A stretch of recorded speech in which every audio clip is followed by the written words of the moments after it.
day one, a violent vertical edge setter. I see some gas on this. Get that mindset to put your shoulder on somebody. Dig, drop. You're finished. Hey, first down. This is weird, kid. Where's the best right?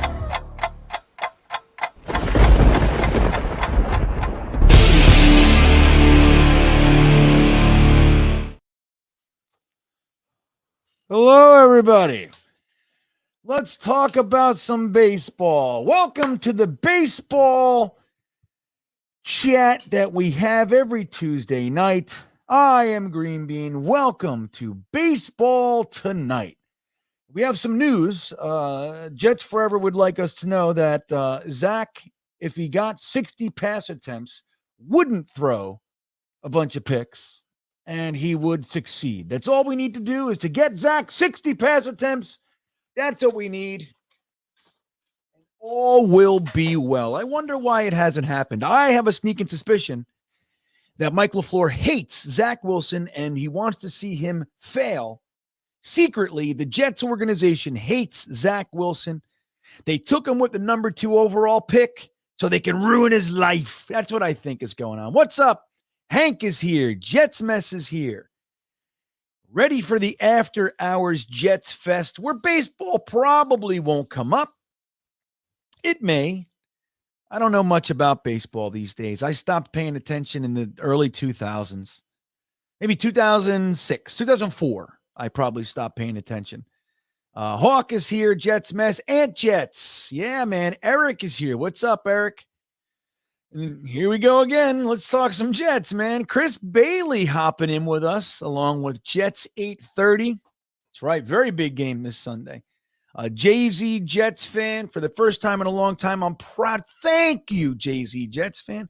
If we could get out of our own way here and stop bickering about side issues. This guy, that guy, I don't like this, that play call. If this guy would have did this and that, blah, blah, we would realize that we're watching everything that we said we wanted at the beginning of the season, the off season. All we wanted was a team that we can be proud of, a team that wins games.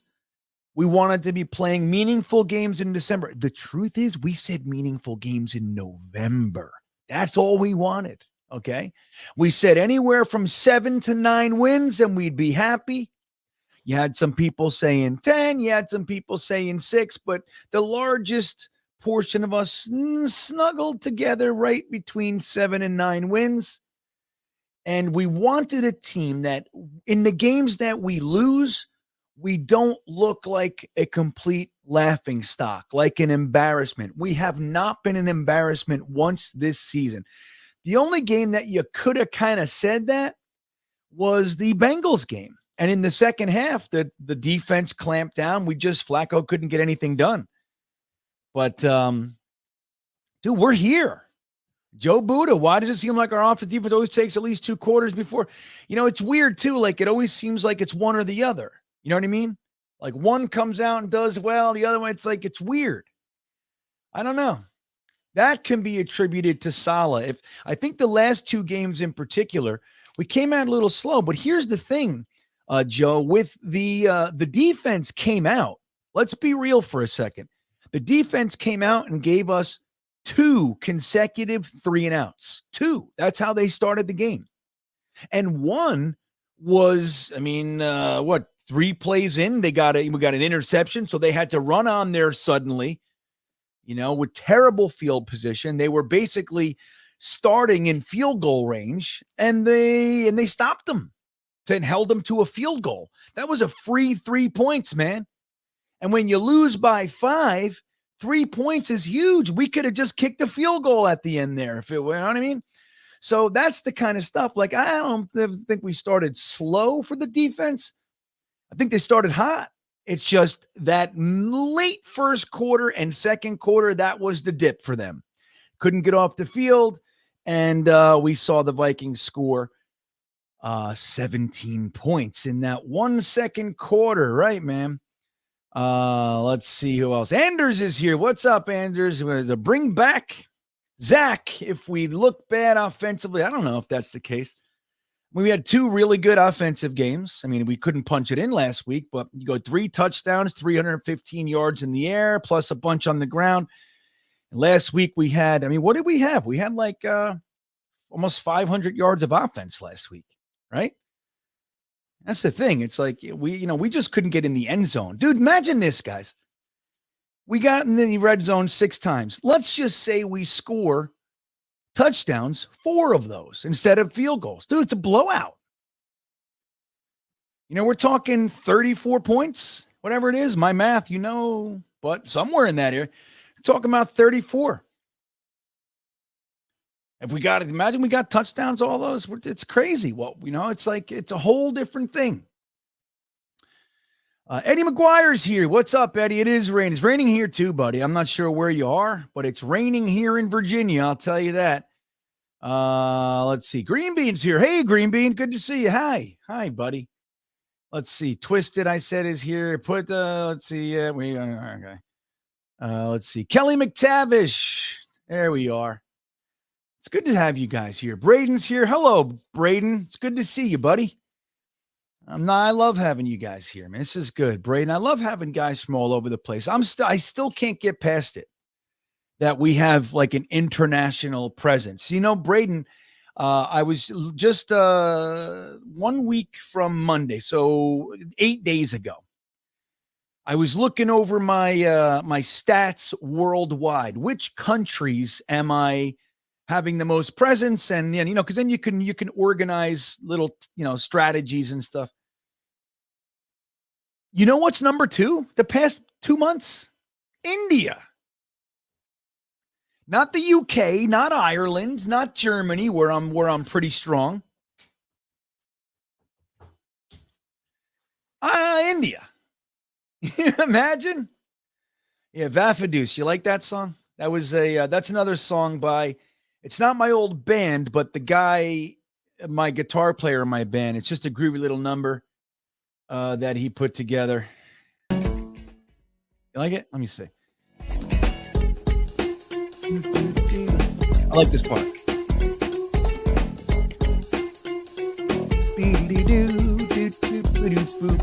Anyway, I like that part.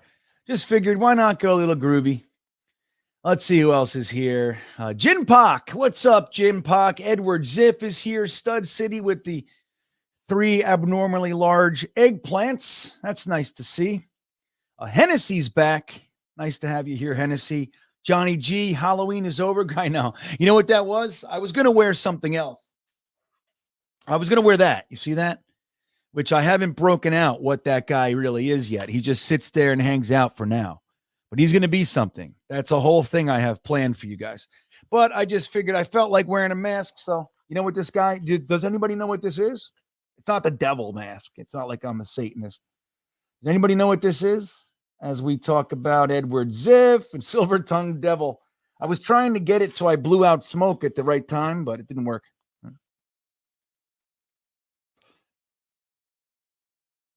That's the effect I was trying to give you guys, but,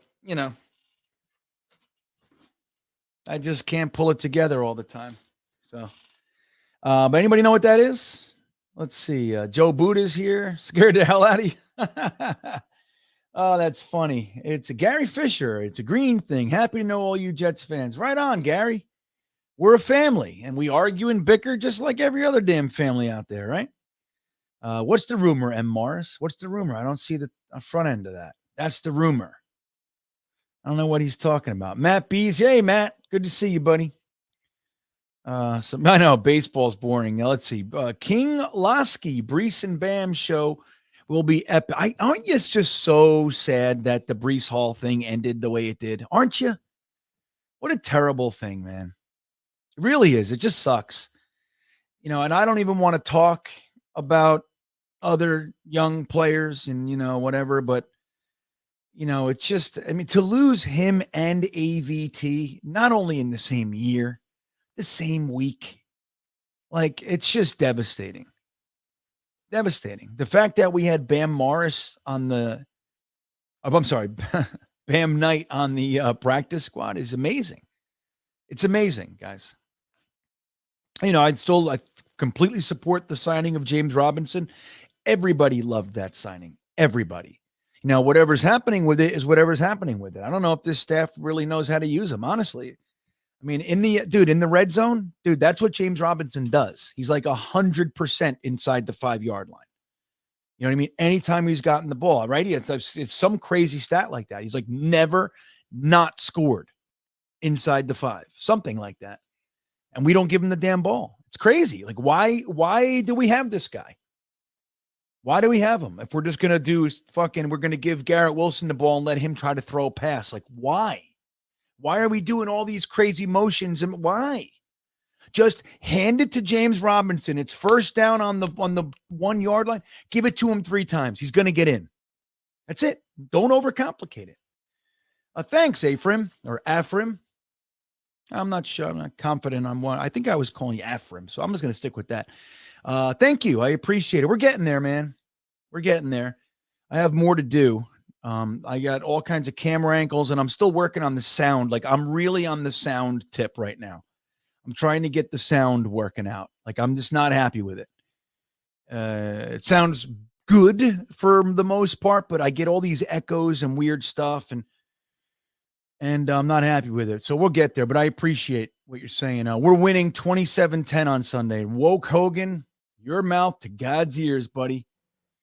I don't think he turned. See, that's the thing. Hennessy says it's funny to see how Jets Chaos turned on Zach. Here's what I say. Like, it's just like Jets Forever was saying, like, oh, if Zach wins, you guys will all jump back on this. I don't look at it like that, dude. It's just, I don't know. We're not on teams. We're not on factions. We are Jets fans. We want whoever is healthy enough and talented enough to be on the field. We want them to play well. If one guy sucks, you keep throwing it to this guy and he drops it every time. Get him off and put somebody else on that can. If he comes back 4 weeks later and catches everything, what is that? Like, you root for, hey, great, I'm happy you're back. It's like the Ty Johnson thing with me. Everybody says, oh, you're like, oh, now, you're turning on Ty Johnson. Like, all of a sudden you're a Ty Johnson. What do you think? I'm rooting against Ty Johnson? You guys are fucking nuts. I don't know how that is. It's like, here's the thing, and I'll tell you right now, I'm a Zach Wilson supporter. I am. I wasn't a Zach Wilson guy in the draft. I wasn't. I wasn't against it, but he was not. I was not like so many Jets fans that were like, Zach's the guy at all costs. He's a combo of Rodgers and Mahomes and blah, blah. I was not on that tip, man. I wasn't. That said, if the Jets felt like he was it, I was totally happy with the pick. I clapped. Zach Wilson. Okay, good. They got their quarterback. And I'm rooting for him. But I absolutely agree he should have been benched. There's no question, man. Now, if he comes back in 3 weeks and looks like a dynamo, if I'm happy, now I'm some sort of turncoat. I don't understand that logic. I swear to you, it doesn't even compute to me. I have no idea where the foundation for that thinking could possibly be. I don't know. I'm not allowed to root for this guy because I rooted for that guy. I'm happy about this running back got 100 yards. Now I can't be happy if this guy does. I don't get it. Doesn't make sense to me. Brees would have had 2 touchdowns. I agree, Youth. I think Brees is a true talent. As much as I like Bam Morris, Bam Knight, as much as I like him, was Bam Morris a running back? I think he might have been. Yeah, right. He was on the Steelers, wasn't he? Wait, let me see. Bam Morris. Yeah, Steelers. That's right. That's why I keep saying. That's why it feels natural to say it. But Brees, like, as good as Michael Carter is, and you guys know I'm a big Michael Carter fan. I really am. As good as he is, and as much as I like Bam Knight, and I was happy with the one game Ty Johnson had that had everybody in a lather. I'm happy. But they're not Brees Hall. Brees Hall's a different cut, in my opinion. They're all really good choice beef, and Brees Hall's prime. Ty Johnson's select, in my opinion, right? So anyway, Paris says people joke about Strebler, but I believe he can be a good backup quarterback. Well, I mean, look, he did a good job in the Canadian League, right? It's not like he's just some guy who's been on practice squads his whole career. Like, he played. So there's at least reason to think that. Now, reason to believe he's the best quarterback on the team, I think that's a little far-fetched. But I'm with you, Paris. I think he could be a fine backup. I'd like to see more of him. You know, I'd like him to be here a little bit, maybe be our third-string quarterback for a couple years, or at least one more, and see what he does. You know what I mean? Let's see what he does in a couple preseasons and go, all right, this guy really, maybe he's a number 2, maybe. Right. So Jim Pock says, right. J-Rob is unstoppable on the 5-yard. Now there's talk about his knee maybe not being 100%. Still, dude, if you're going to give him the ball 4 times in the game, why not on the 1-yard line? Dude, he would have got in. That's the sad thing about it. I don't know what LaFleur is thinking. I just don't. Jim Puck, I flip over Bam, yeah. Why don't backs leap over the pile anymore? Right? You don't see that as much as the old days, Snowball. You know, you don't see it as much. Remember, Walter Payton used to ping. Curtis Martin used to jump over the pile for us. Freeman McNeil used to jump over the pile. Was the mask Black Phone? No, it's a good guess, though, Mr. Forte. It is. It's a good guess.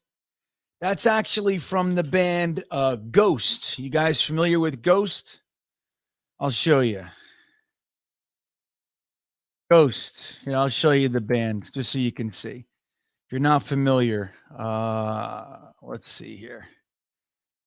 It's these guys.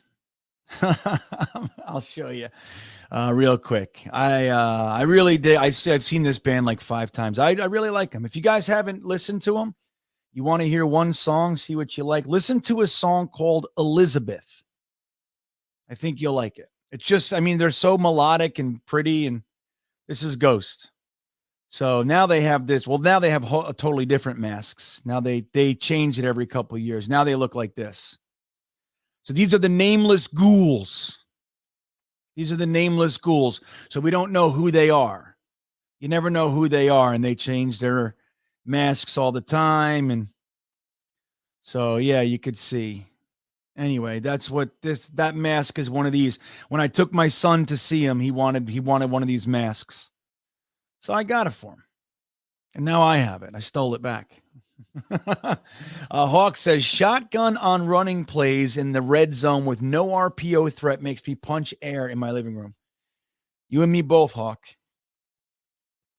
You know, look, like I've had these conversations with different people. Like one of the things, I draw up my own opinions, right? I draw my own conclusions. I have my own opinions. But I listen to other people. I'm like, what do you think? Am I nuts? Like, here's what I'm thinking.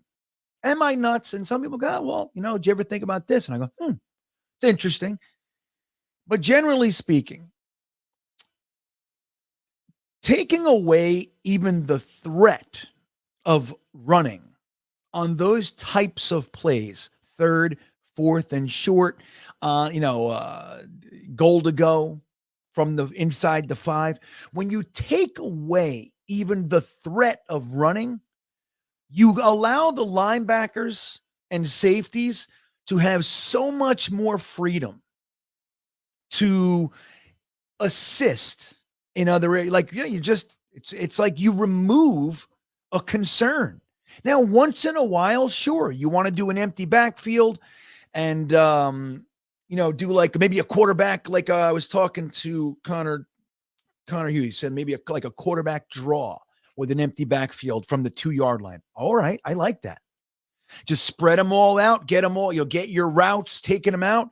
And just as soon as that opens up, boom, run it right in. I like that idea, but that's not what we're doing.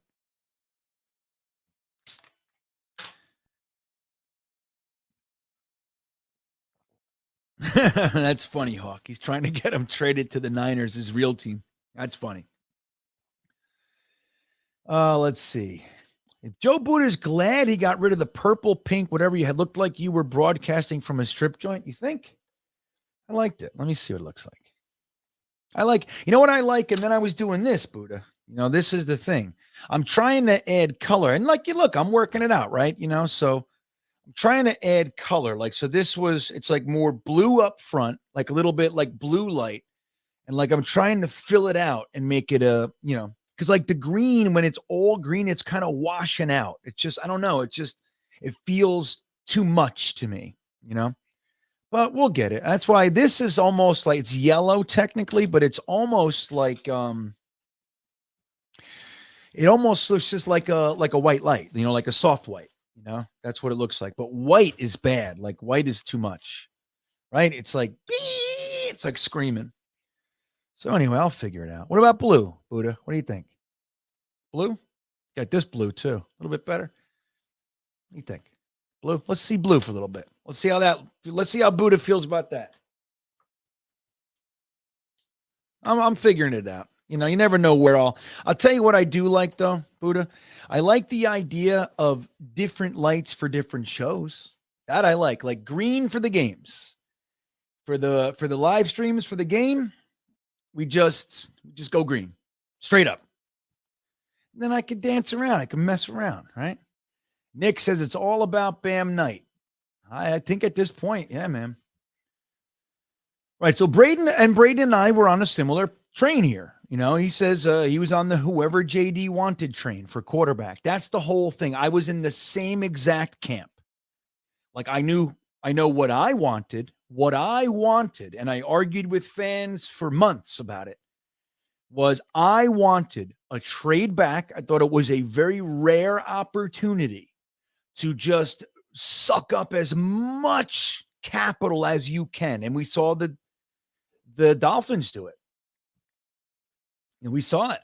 And they still got Waddle out of it. So we saw that. That's what I wanted us to do that. I wanted us to be the team that they traded up with, the Niners. 3 firsts and a third.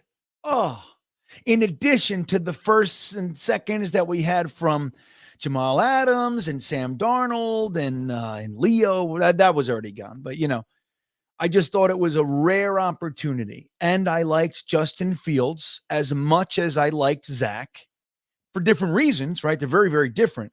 But I also liked, if we're talking about and the trade, I thought Mac Jones was good enough. And I also liked Kyle Trask, Kellen Mond. Like if you were going to wait till the second, fucking grab Kellen Mond, grab Kyle Trask. And we don't know what Kyle Trask is. He's been sitting behind Tom Brady for the last 2 years. He's going to be great. You'll see. You'll see. Sitting behind Tom Brady with Byron Leftwich as an offensive coordinator. And I'm telling you, if anybody's got a shot, like he's being groomed. He's being groomed. He had Bruce Arians his first year. Like that kid, he's got the, you know, he's got the goods as far as development. But like Braden said, I was all about if Joe Douglas, Robert Saleh, Mike LaFleur, and the guys, if they feel so strongly about any particular quarterback that that's their guy, I'm going to be behind it 100%. Because as long if it was Trevor Lawrence, I think if for whatever reason Jacksonville blew it and took anybody but Trevor Lawrence, I think you throw everything to the wind and you grab Trevor Lawrence. He was the one quarterback in that draft I felt was the closest thing to a lock. That's how I felt. Again, right or wrong, doesn't matter. But then now that you know, as soon as we took Zach, I'm like, all right, dude, this is their guy. This is the guy they love. This is why I don't buy the argument that says like LaFleur is drawing up completely different offenses for another quarterback. Like he has to some degree, right? You got to call different plays and a different style for Flacco than you are for Zach. And I think while White and Zach are closer than Flacco and Zach, there'll be some differences, of course. But I just think like they want Zach to succeed in the same way they want White to succeed. Why the fuck would they do that? Doesn't make any sense. Like as soon as somebody says that argument, I'm like, all right, you're losing me, man. You're losing because there's no good reason to do that. There's no good reason to do that. Stud City, you lost me, buddy. Now I have a whole different opinion of you, man. Hey, I support Ty Johnson too. I just don't believe in him very much. You know what I mean? That's the whole thing. I couldn't do that. I had to add some white to that light, right? It was too much. This is too much. It's too weird. Add a little bit of that. See, Jim Pock agrees with me. Me and Jim Pock, man. Right there, you see App Lab 2, right, man? We're on it. We're talking.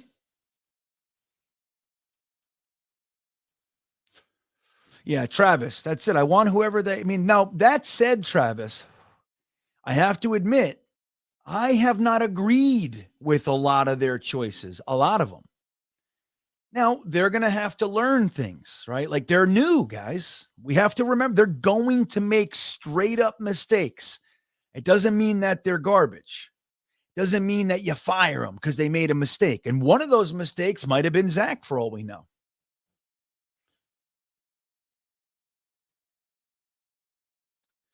Matt, GreenBean doesn't like how Zach I fucking hate that. Are you kidding me? Please, I'm going to scroll down to the bottom. All right. Someone, just if anyone is a fan of that, the Zach Wilson twirly bird 15 yards behind the line of scrimmage, running backwards, further and further. Is anyone a fan of that? Is there anyone here that loves to see that? Now, him escaping pressure, great. Run forward. Run sideways. Buy yourself a second and run sideways and then take off or throw it out of bounds. That running backwards, is there someone in this chat that thinks, love when he does that?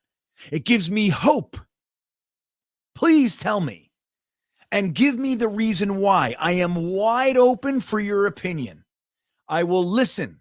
I will hear it with a completely objective mind. Fat Gandalf, thank you, buddy, for the $2. Yeah, man. Thank you. Question for LaFleur. Where's the beef? I don't know. I don't know, man. I don't know what he would say to that. I really don't, Fat Gandalf. Kelly McTavish liked the purple. Buddha, you see, that's the thing. You can't please everybody.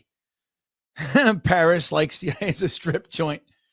Kelly McTavish says, hey, I do like strip joints. Maybe that's why Kelly likes it so much. You know what I mean? You never know. That might be why Kelly likes the purple. But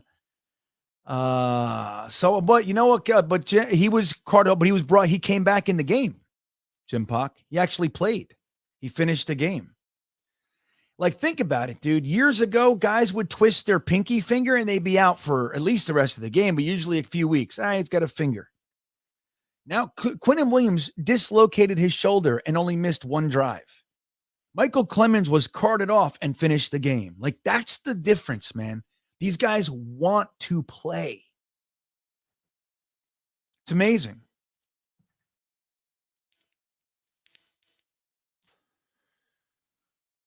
Let's see. Well, Saunders, it's interesting. Do Jets fans wonder if this could be another coaching regime that can't develop an NFL quarterback?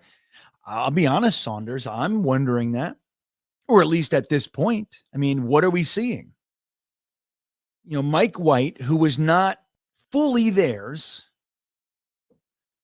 you know, I mean, he's been here enough. So if he's developing, then you got to give them some credit for it, right? You got to.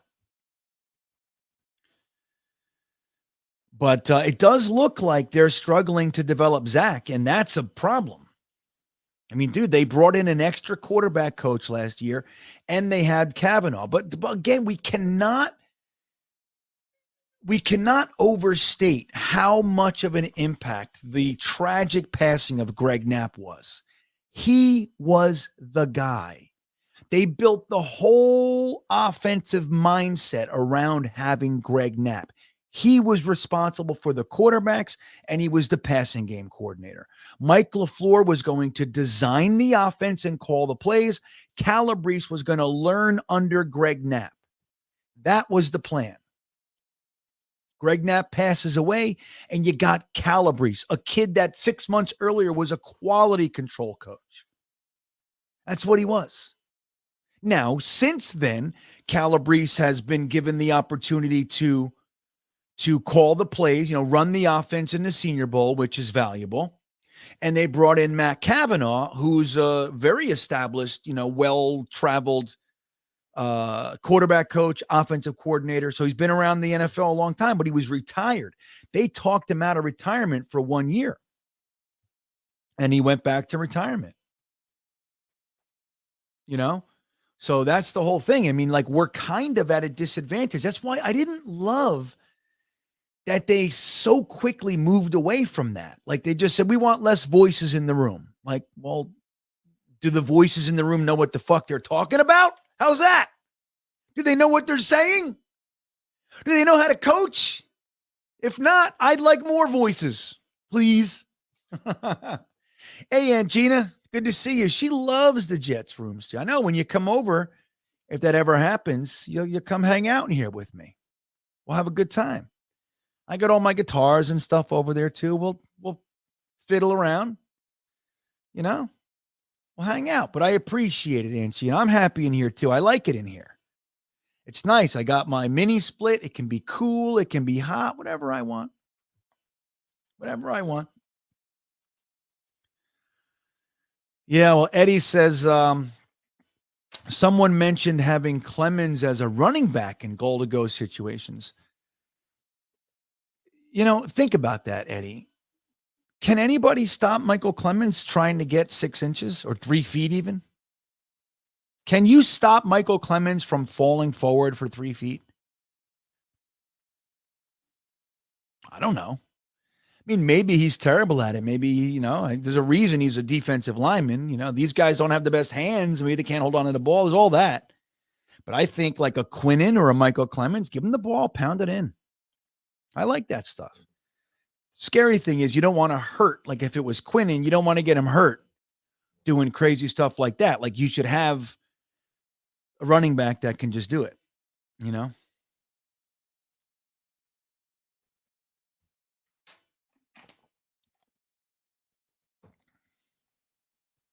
Hank reminds us, don't forget to hit the like button. Yes, thank you, Hank. And I thank you to everybody.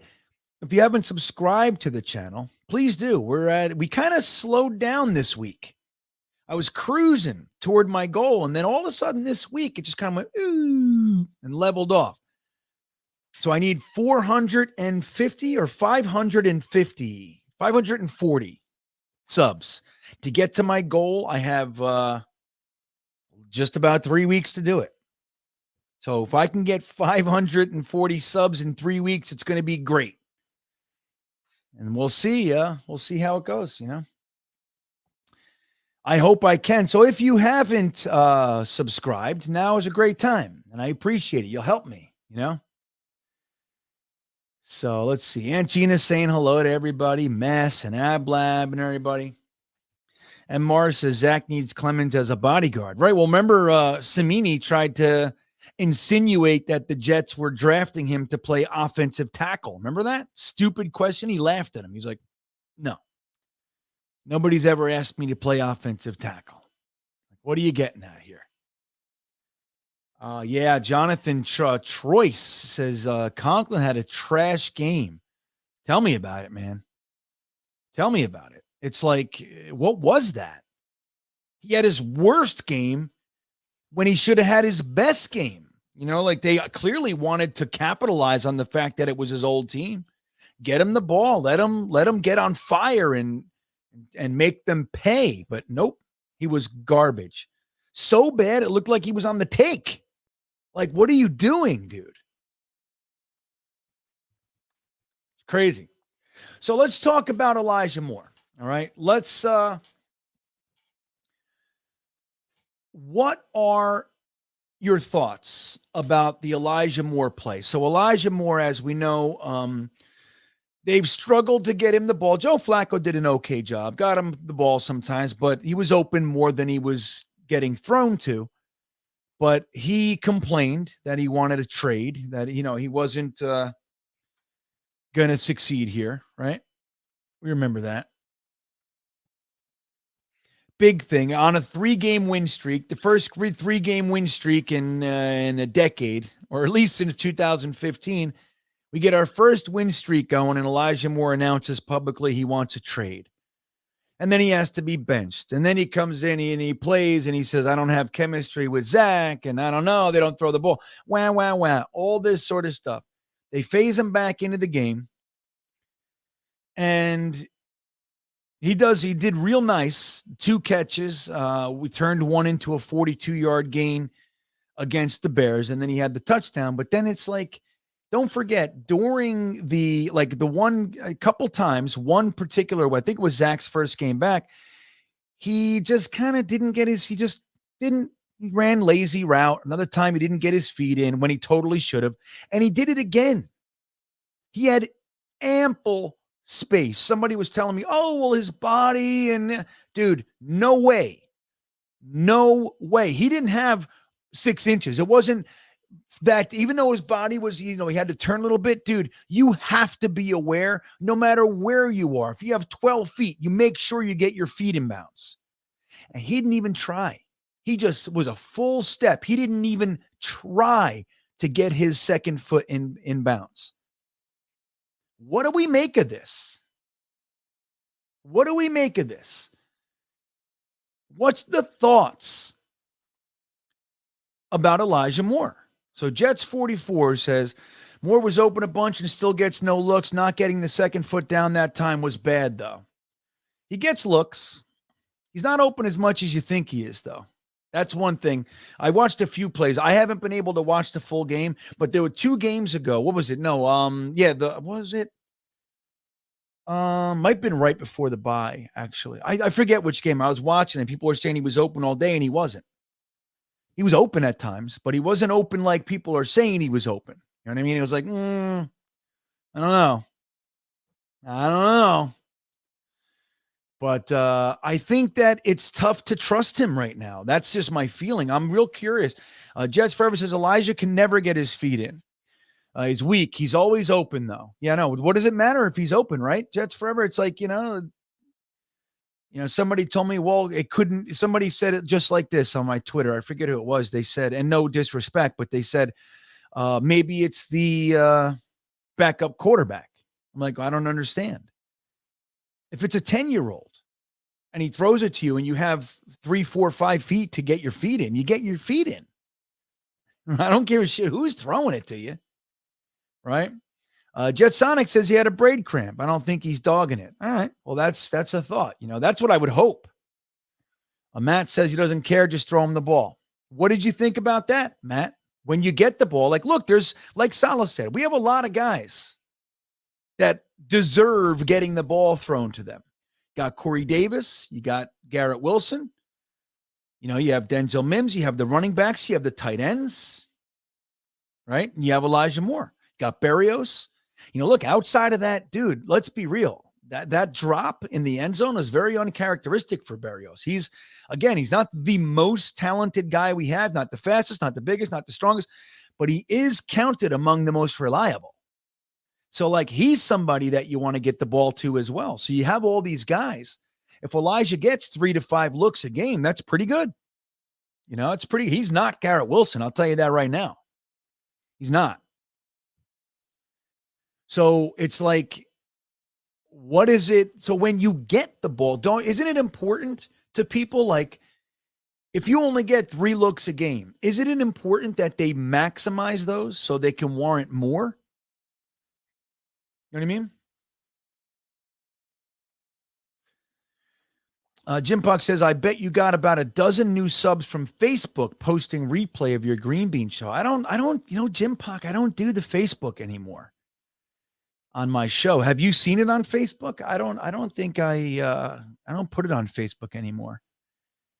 It was weird. It was number one, there's a lot of porn sites that come through. When I do go live on Facebook, it's I can't block it for some reason. It just comes through. A lot of trolling, a lot of soliciting type stuff.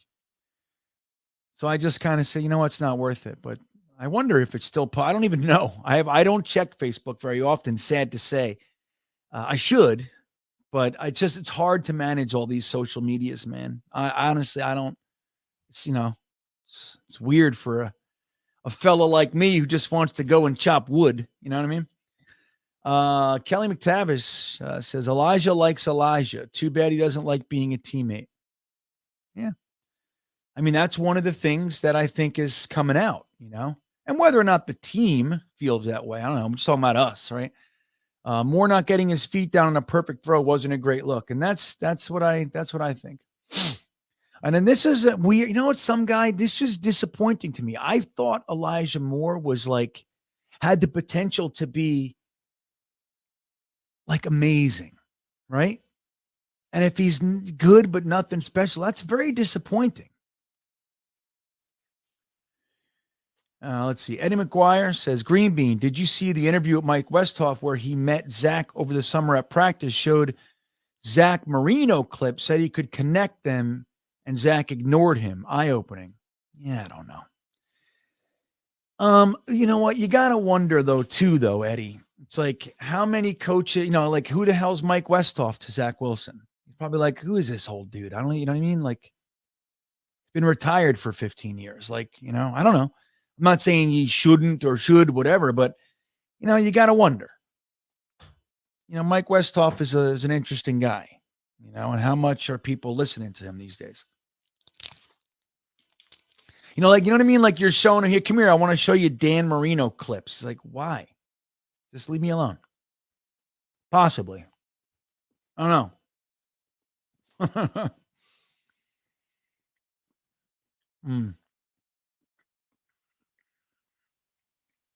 Let's see. Fat Gandalf, I've seen guys get 2 feet in on real estate to sell. Well, you know what's interesting, Fat Gandalf? It was 1 or 2 plays. I think it was 2 plays earlier than that.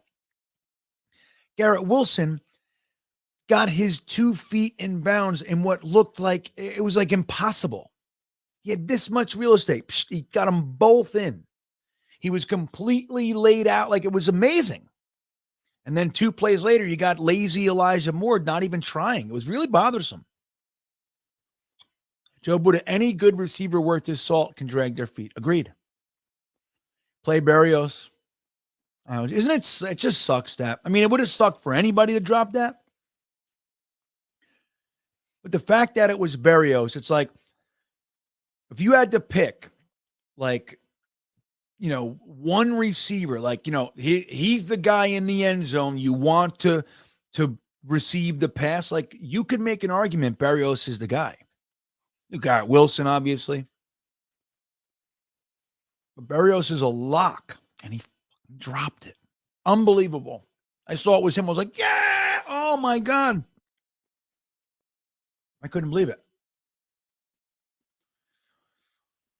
Yeah, he had bad passes. I don't think that's being ignored. And even some that connected were behind them. He had bad passes. I don't know. I don't think that's really, maybe some people, Saunders, but I think everybody's including that. I mean, you got to think about it. Even with any quarterback playing a game has bad passes, drops, that's all part of the game. Nobody very rarely has that perfect game where everything's laser accurate.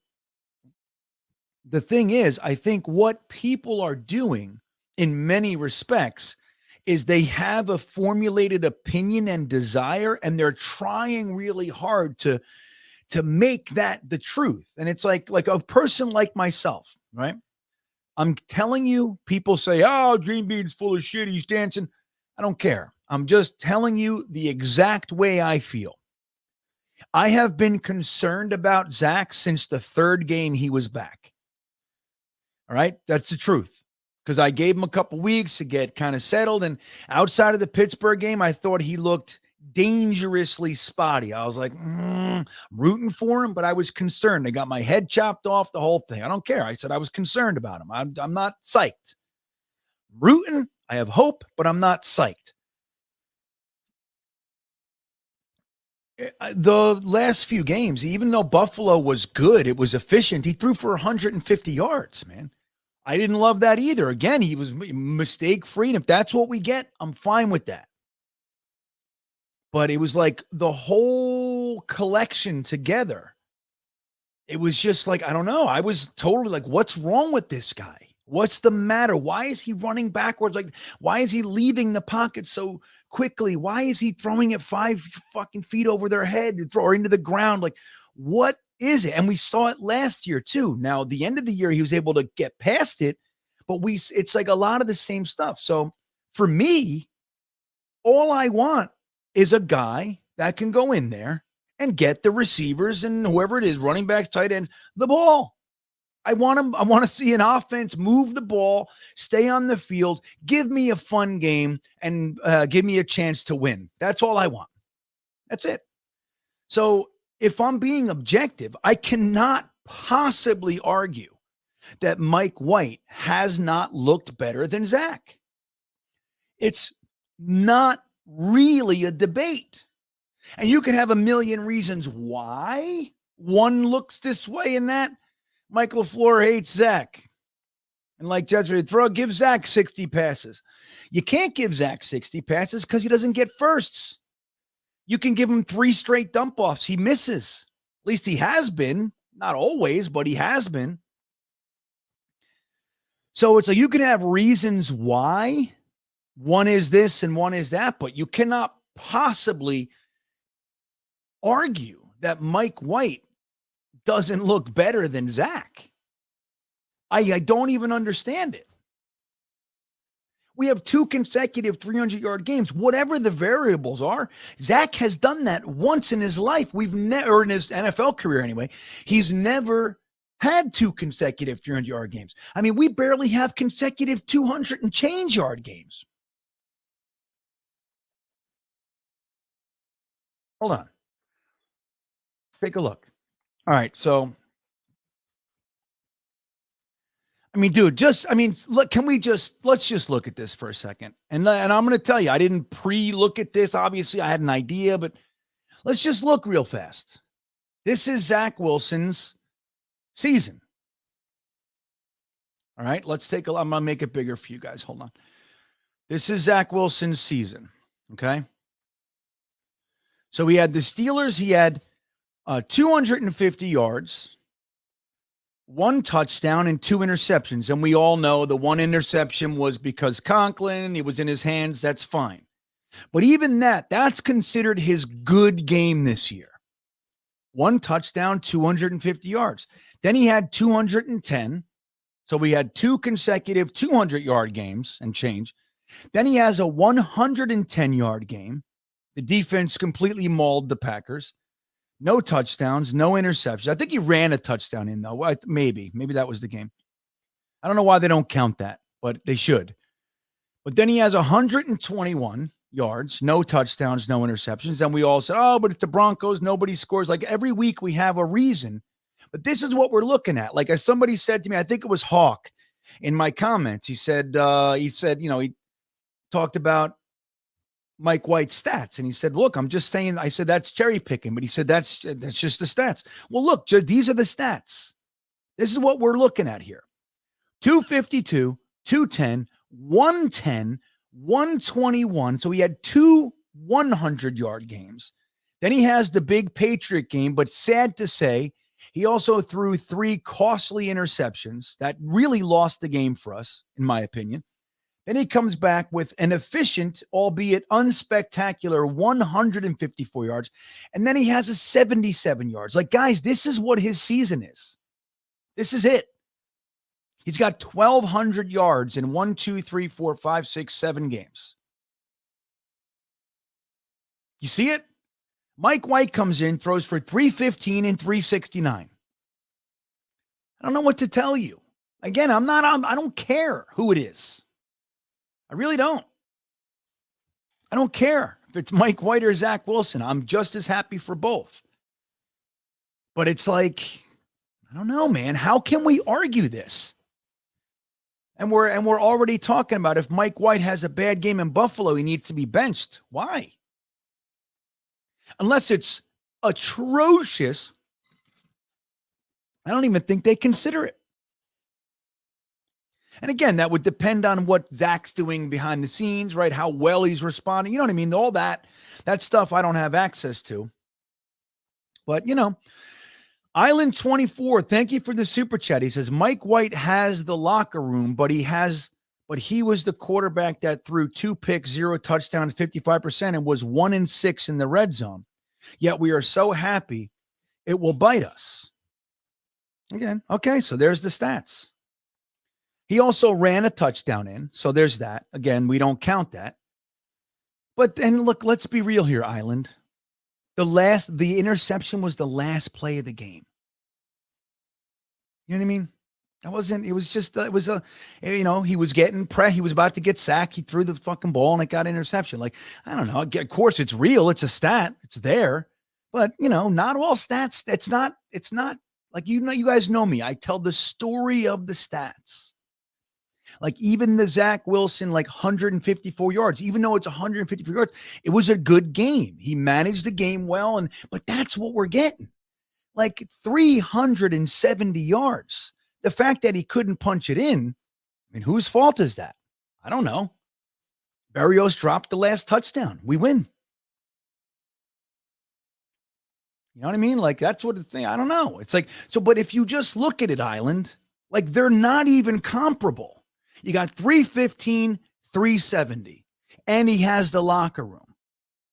Zach, he has never done that, and we'll include last year. He's never done. So I don't know. It's I find it very difficult. So happy. I'm definitely not so happy. People are talking, saying Mike White's our quarterback of the future. Maybe. I don't see it yet. I'm not on that. I'm not comfortable enough to say that. Again, 60 passes. Right. Stupid. Who the hell wants to see 60 passes? But again,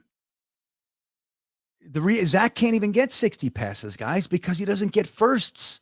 We're up and 3 down and 3 all day. Just look at the Patriots. It's crazy. I don't even understand, guys. I just don't.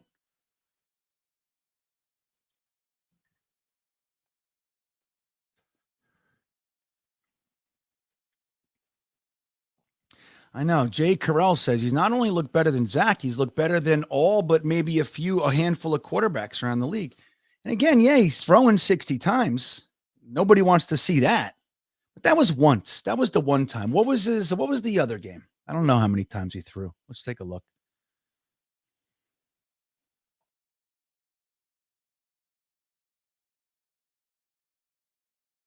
It doesn't say. Let me see here.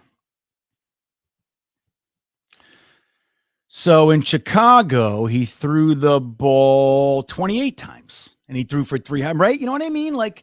So he threw the ball 60 times. Well, the week before he threw it 28 and had 315. So, again, we can cherry pick anything and create a story. But if we're just looking without feelings, you want to talk about the 60 passes that he threw for 370. Or the week before, he threw 28 passes. Oh, but the defense sucks. You know what I mean? It's always the thing. There's always a thing. You know what I mean? There's always a thing. But when you look at it, just say, is there really a comparison here? We're talking about a guy who has been 2 ticks above abysmal and a guy that's cruising. If he would have been able to punch it in, we're talking about a fucking blowout, in my opinion. But he didn't. So here we are. Chris KV, thank you, buddy. He says, remember when Flacco started the season? Rumors were they didn't start White because he was better than Zach. Interesting how it's played. I know. I don't believe it. I think that was silly, Chris. But remember this? Remember when Flacco, they were saying if Flacco wins in Cincinnati, you can't possibly bench him for, remember that?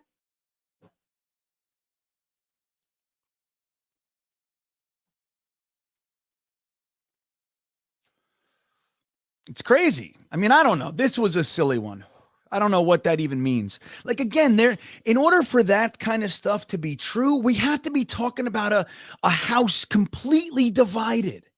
It's like Joe Douglas wants Zach, but Robert Saleh and Mike LaFleur really don't. So they're making it look like this, and they got to cover that to make. I don't believe any of it. I think that's crazy. And if that is what's happening, then we're way off. You know what I mean? We're way off. I don't think anybody forgot. I mentioned both of them. I didn't mention the receiving touchdown, actually. I did mention on both White and Zach had rushing touchdowns, though. I mean, shit, dude, Jets forever in 7 games, right? Wasn't it 7 games? Zach has 5 touchdowns. Mike White has 3 through the air, that is, in 2 games. Like, again, it's crazy, man. I just think you're being nuts. And that's not to say Zach isn't the guy who has the better career. I'm talking about right now. How the hell can you possibly defend Zach Wilson? I don't see it. I just don't get it. He's looked fucking crazy terrible. Do we think Zach could have been better against the B and V or the Bears and Vikings? No, I think he would have been terrible, just like he was the week before against a very weak Patriots team. That's what I think. I could be wrong, of course, Island. I thought we saw what Zach Wilson looked like the week before. He was terrible. And the week before that, we considered it a great game, and he only had 154 yards and a touchdown. Like, you realize how low our standards are to be ballyhooing 154 yards? That's 1.5 times down the field. You know, like, again, like when there's that crazy stat, with Flacco, if you, over the past 2 years, if you remove Zach Wilson, his games from the Jets, whether it's Josh Johnson, Joe Flacco, or Mike White, we're the number 1 offense in the NFL. That's real too. Now, again, you can make craziness out of all this stuff, right? It's like it gets nuts and convoluted and weird, but on a very simple level, it's just like, what are we talking about here? What are we talking about? I'm sorry, Matt B. Mike White is horrid in the red zone. I don't think that's accurate. He was this week, but I thought the play calling was horrid. And again, if the guy catches it, we win, and we're not even talking about it. Now we're talking about 369 yards, a touchdown in the air, a touchdown on the ground, and a win. You know what I mean? So that's the thing, like, I had such a problem with Mike LaFleur's play calling in the red zone, whether it be inside the 5 in particular, but even inside the 20. But the truth is, and this is what the Jets said, what Robert Saleh said in response, you can complain about anything you want. And sure, it wasn't perfect, but what Mike LaFleur did got us a touchdown. He dropped it. So what are you going to do? Do you put that on the quarterback? I mean, dude, there were also 5 drops in that game. There was the Elijah Moore out of bounds. I mean, look at if all those were caught, we're talking about a 400 and change yard game, 450, and a win. It's just crazy, right? It's nuts. King Lowski, thank you for the super chat. Ayo, why can't we just forget about this child? Did we really want him on draft day? He played against no competition in college, and he stayed hurt. Well, I mean, look, King Lowski, I think many people really did want him. They loved him. They loved the idea. The good news from my perspective is I felt very strongly that he was going to need a couple of years to be an NFL quarterback. That's what I thought. I said, dude, he's number 1, his competition's low, but that's one thing. The thing I thought was most important was he was never under pressure. And when he was, the few times that he was a different quarterback. He was sloppy. He wasn't, nearly as accurate. Like, that's the thing. Like, under pressure, which was rare, he looked different. And I said, that's not the way it's going to be in the NFL, especially here. I just knew it. I said, he's going to take some time, man.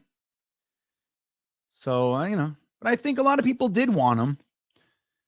And I don't think we should forget about him, but I think the only place I have an issue is like, why can't we just get behind the kid that's throwing 300-yard games for us for the first time in years? I mean, the last time we saw consecutive 300-yard games, correct me if I'm wrong, it was Fitzpatrick in 2015. Maybe did Sam have 1 or 2? Maybe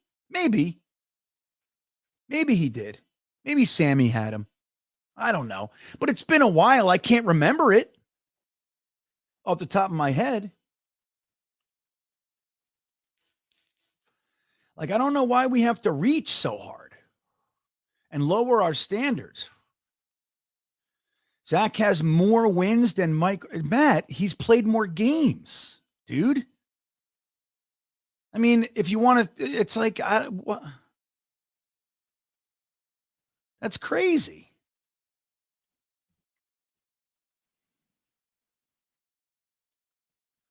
Jeff Focus, you're going to tell me the Patriots are some juggernaut?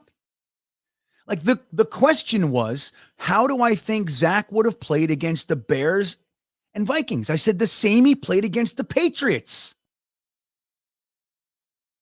You can't take it? Give me a break, dude. What are you fucking listening to, man? What are you thinking? You can't take it? Then don't take it.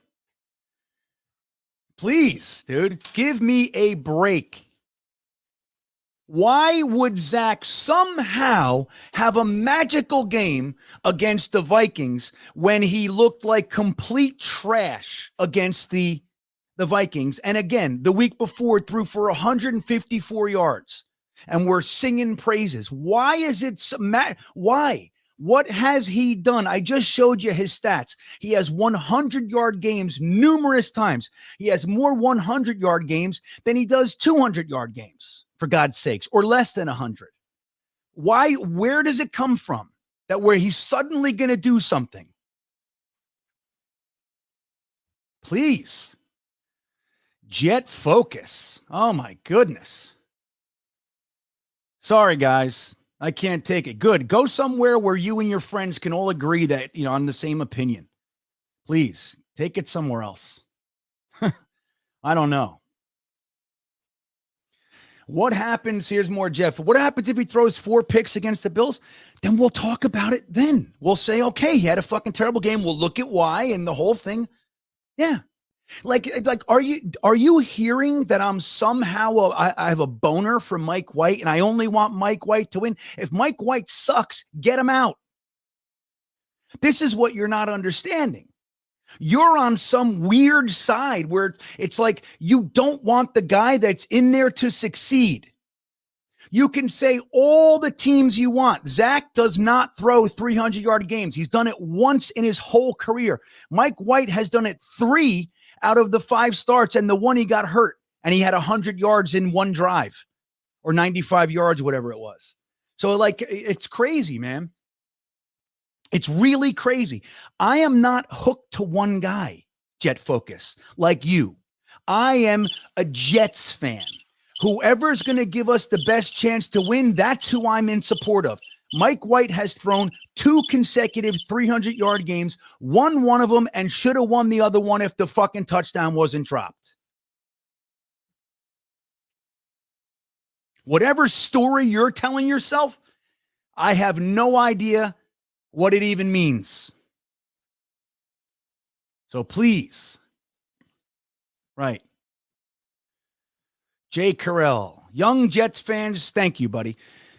He says, young Jets fans don't get how rare what Mike White is doing. If you've been around since the 80s, you're seeing some of the best quarterback play in our... It's sad to say, dude.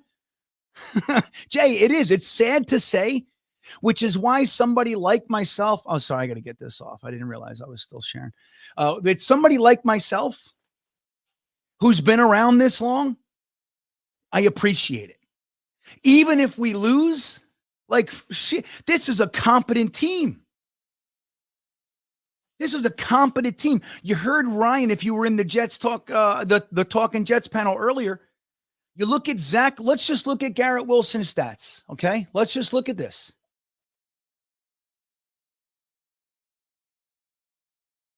Whoops. Let's look at Garrett Wilson's stats for this year, okay? And again, there's so many examples of this, it's ridiculous. And you can say whatever you want. Why? Okay, and maybe it's all true. Maybe LaFleur hates Zach. Maybe he calls a different game, and maybe people don't like, I don't know.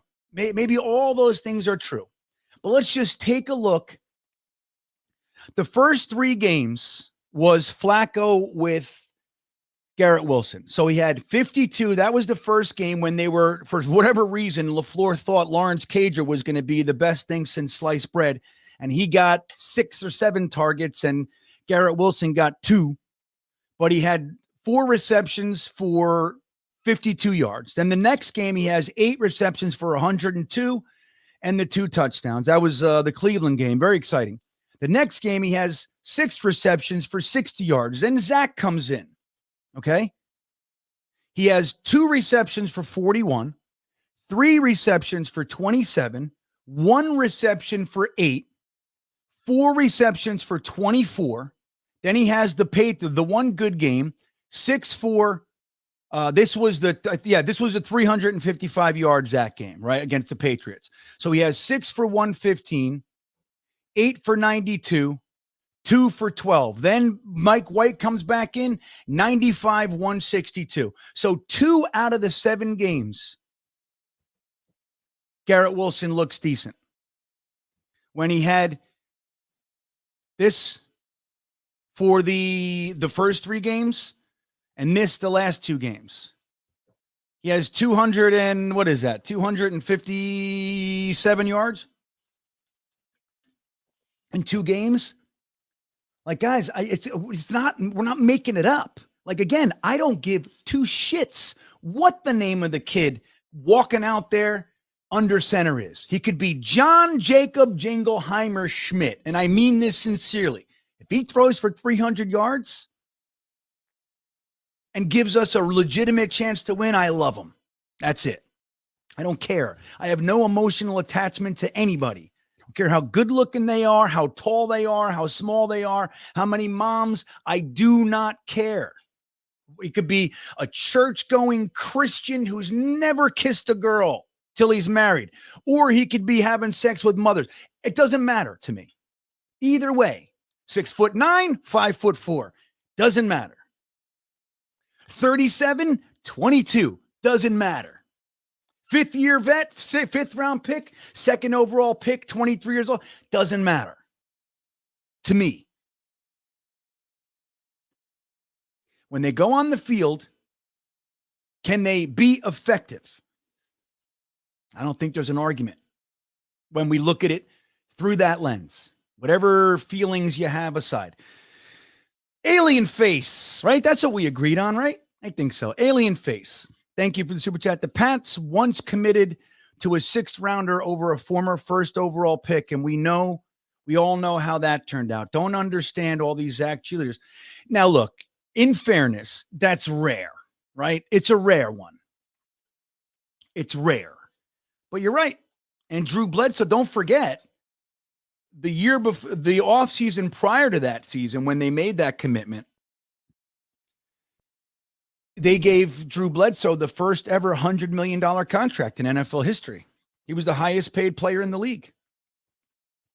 And they saw it on the field. They said, look at the way the team is responding to this guy. It's a whole different job. It's a whole different feel. You can't ignore that because of pedigree. You can't. Now, Drew Bledsoe went on to Buffalo, and he had some good years, right? They traded him to, think about that. They were so confident in Tom Brady that they traded their $100 million in division.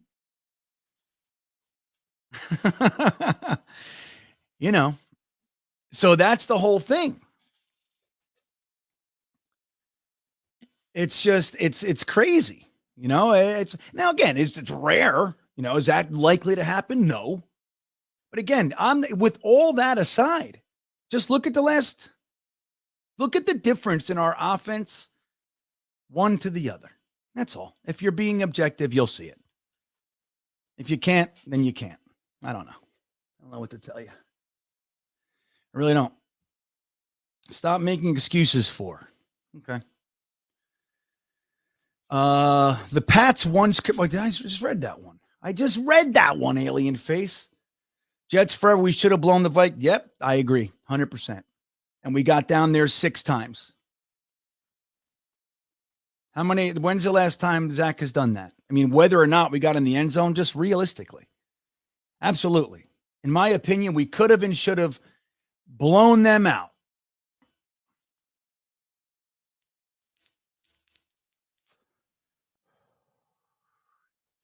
Yeah, Mike Saunders. Yeah, he said, what's going on? Zach looks worse than Sanchez, Gino, and Darnold, but I know it's crazy to me.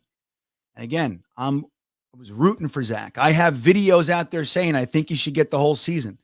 And then it's like he's looked worse and worse. It's like it's unbelievable. Yeah, I fully support it. And look, if Mike White comes out like was asked before, if he throws 4 interceptions and we get blown out, yeah, you have some evaluations to do. You know what I mean? Yeah, that's what I said, Matt. Thank you for rephrasing what it's a very detailed fashion said for 15 minutes. What I really said was, I only care about stats and yards.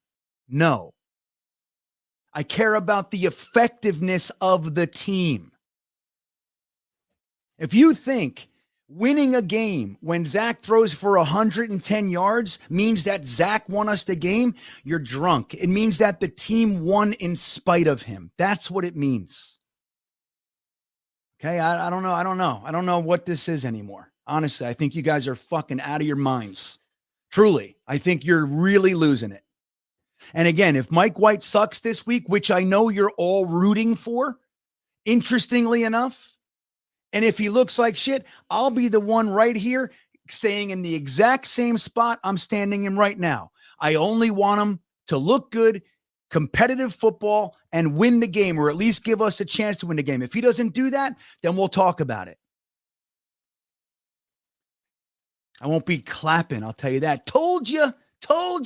I won't be doing that. It's like I haven't done that with anybody rooting for Zach when Mike White did it. I'm just saying, look, it's about football games. Ablab, what's up? Thank you for the super chat. He says, Zach ain't 5-2 and Mike ain't 1-1. The Jets are 7. There it is. Right? There you go, Matt. Take that. That's what he is.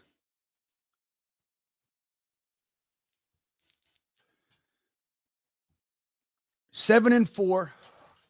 And we should be, in my opinion, we should have beat the Patriots at least once. Let's just say once. If we didn't have a 77-yard output, we should have beat them. And we should have beat the damn Vikings. We should be 9 wins. Realistically, I wouldn't say we're supposed to, that we should have won Baltimore. Nope. And the Bengals game. Nope. And you got it right. Split with the Pats, even though I really think we should have won both. And I think we could have won both. I do. But here we are. So I think you guys are trying too hard. So anyway, let's talk Joe Mazzeo. Moore is good, but shows too many diva wide receiver flags for me. He's not talented enough to be okay with his selfishness. Well, I mean, the thing is, we don't know if he's ruining the locker room, right? I know Michael Carter and Garrett Wilson, they love him. I mean, they're all good friends, so there's all that. I think that I would seriously consider trading Elijah Moore this year. Now, I don't know if you can get anything for him. Like, he has to do something this year. You gotta get the ball in his hands and do something, right? Or else nobody's going to give you anything. But if he lights it up a little bit, I don't care what he did. I would trade him next year if I could.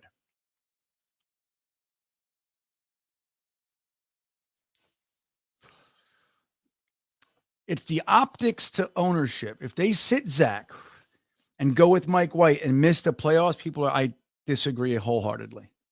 I don't think no one's getting fired this year. Nobody's getting fired. Unless it's a low-level functionary, as they say. Nobody's getting fired this year. I'd be blown away. Yep.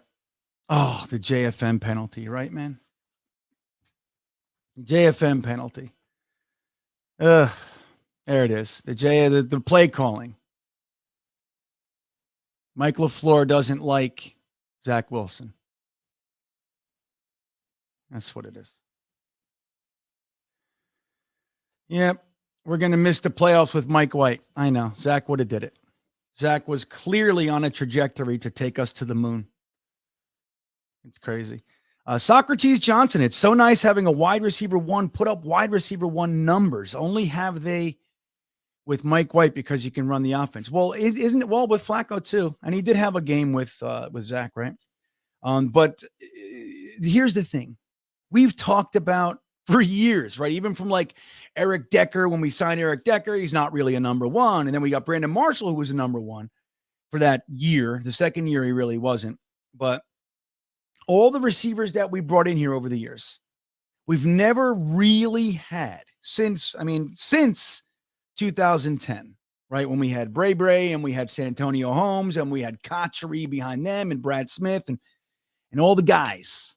Since then, we have not had a real number one wide receiver, somebody who can just break the game open at any time and caught almost everything you threw at him, right? Fucking Garrett Wilson, dude. I'm almost scared to talk about him. I love him so much. He is so good, dude. I can't even believe it.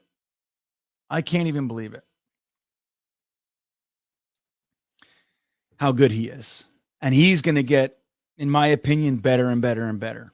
He's still getting the feel for the NFL game. He's so good. He doesn't care what anybody thinks. I'm better than you. And he's so, in addition to that, it's his energy on the sideline. He's just like amped, man. He's special, dude. Truly, truly special. Fat Gandalf, we are about to double our win total from last year. How's that for a durable offense? Well, hopefully, right, Fat Gandalf? I'd hate to lose out here, man. I'll tell you that. Either way, we've already eclipsed the last 2 years of wins. Is that worth anything to you, Fat Gandalf?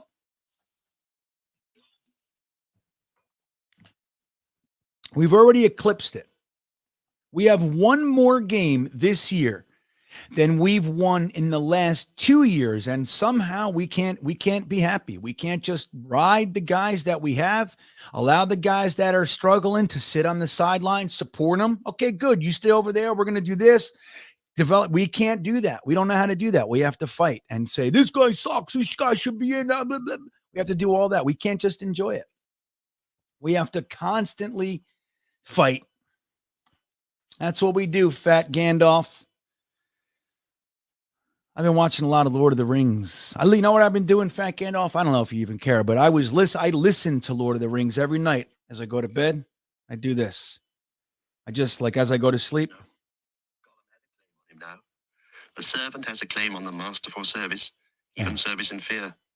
They would have found it in the dead marshes, but for Gollum. That's what I do. I love it. Gandalf, Gandalf, Gandalf. Samwise Gamgee all day. GreenBean, the season has broke well for us despite our injuries of Breece Hall and AVT. We are playing meaningful. Dude, Phenom, tell these guys.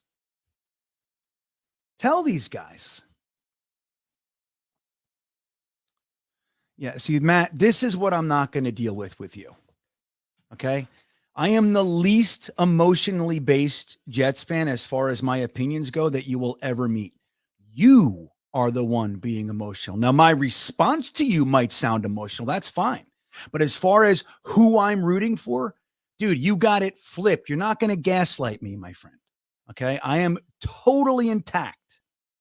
All right? I am an exceptional deconstructor of situations. Okay? I'm a therapist. I've done this for a long time. I've run substance abuse and behavioral health and mental health rehabilitation programs where everybody was nuts and tried to manipulate everything. Believe me when I tell you, I have fun and I bust balls and I do all that stuff in response. But as far as my view, there is no emotion.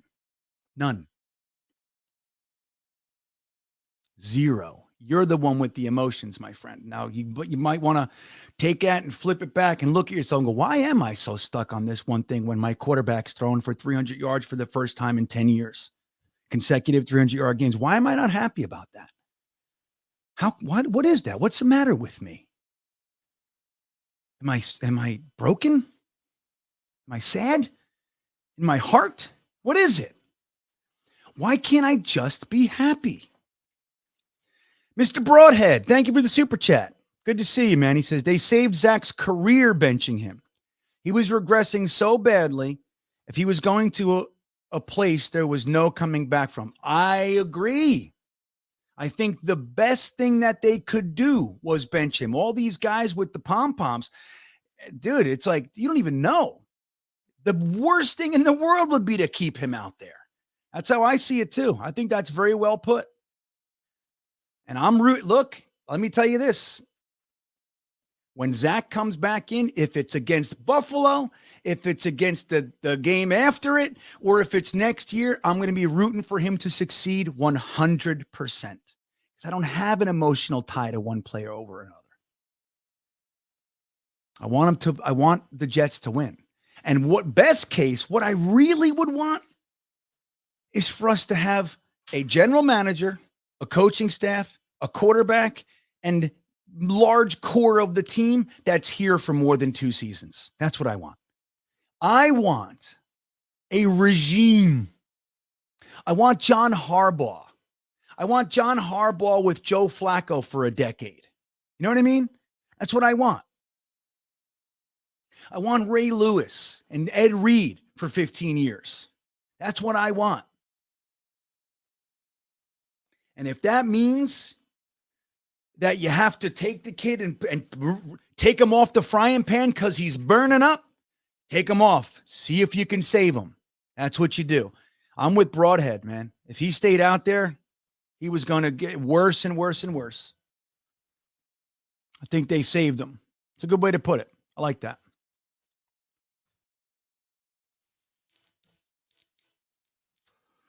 Yeah, I agree with that, Anthony. We're so damaged. Like we've been through so much stupid shit that I don't think we know how to look at the long term. Like, how many times have I had to defend Joe Douglas shouldn't be fired over the past 3 years? I heard that shit from the day. You know what it was when it started that Joe Douglas needed to be fired? When he talked Khalil out of retirement. McCagnon left him with a completely bare cupboard as far as the offensive line goes. There was nothing here. The free agency was over. The draft was over, and he had no offensive line. He went and talked a Pro Bowl center out of retirement. It was the best shot he could take. He was a Pro Bowler the year before. Said, dude, like this, he gave me $8 million. I have $50 million here. Take 8 of them. Just come off the fucking couch. People blamed him. He sucks. He sucks. He's a loser. He should be fired. I swear that I was having those conversations. Then you don't hear too much about Joe Douglas getting fired these days. You want to know why? Because he plays the long game and it's looking pretty good. It's looking like he might know how to find talent, like he might understand how to build a team, and you make your mistakes and you weather the bad times and shit happens and you change, course, and you fill this guy in because that guy went down, and you do all those things. And we still have an incredibly competitive team that, for all intents and purposes, could have very easily won the game against the now 10-2 Vikings. And we got a big game this week.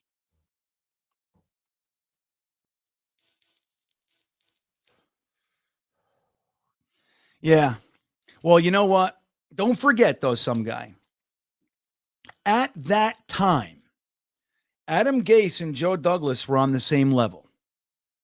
Joe Douglas was not Adam Gase's boss. And Adam Gase was here first.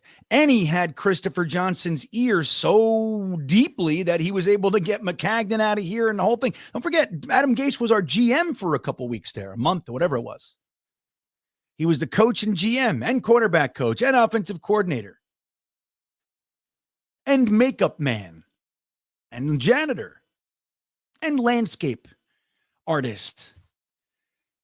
So the thing is with Greg Williams, McCagnon stuck those two guys together. And we heard all the time that Greg Williams and Adam Gase were kind of at odds. And Adam Gase, before he left, wanted to rub Greg Williams' face in some shit. And Joe Douglas knew he was going to fire Adam Gase anyway. Said, whatever. Doesn't matter. You're all going next week anyway. right? Wasn't that the second to last game or third to last, something like that? Only like 2 or 3 games left. I forget. But yeah, he said, all right, go ahead. Fire him. It's a difference. But I'm with you. Greg Williams, dude, he was the guy he made us respectable. You can disagree, agree with that call, whatever. It doesn't matter. Greg Williams was the best thing that we had going for that shitty squad. He took a bunch of third-rate players for the most part and made them into a respectable defense. And Adam Gase was, he's petty. Yeah, Greg Williams was the best coach we had. But that's the thing. Anthony just said it. Where'd you go? This is the truth of it, though, man. You know what that's called, Anthony? It's called hitting bottom. It's called hitting bottom. When you hit bottom, then things change.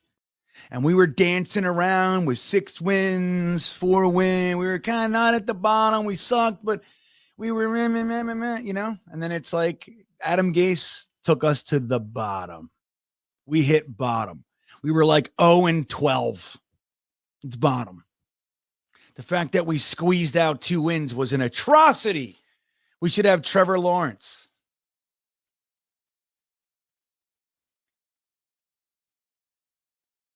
It's like, it's just crazy, man. But but Adam Gase got us Joe Douglas, and Joe Douglas is the best GM we've probably ever had.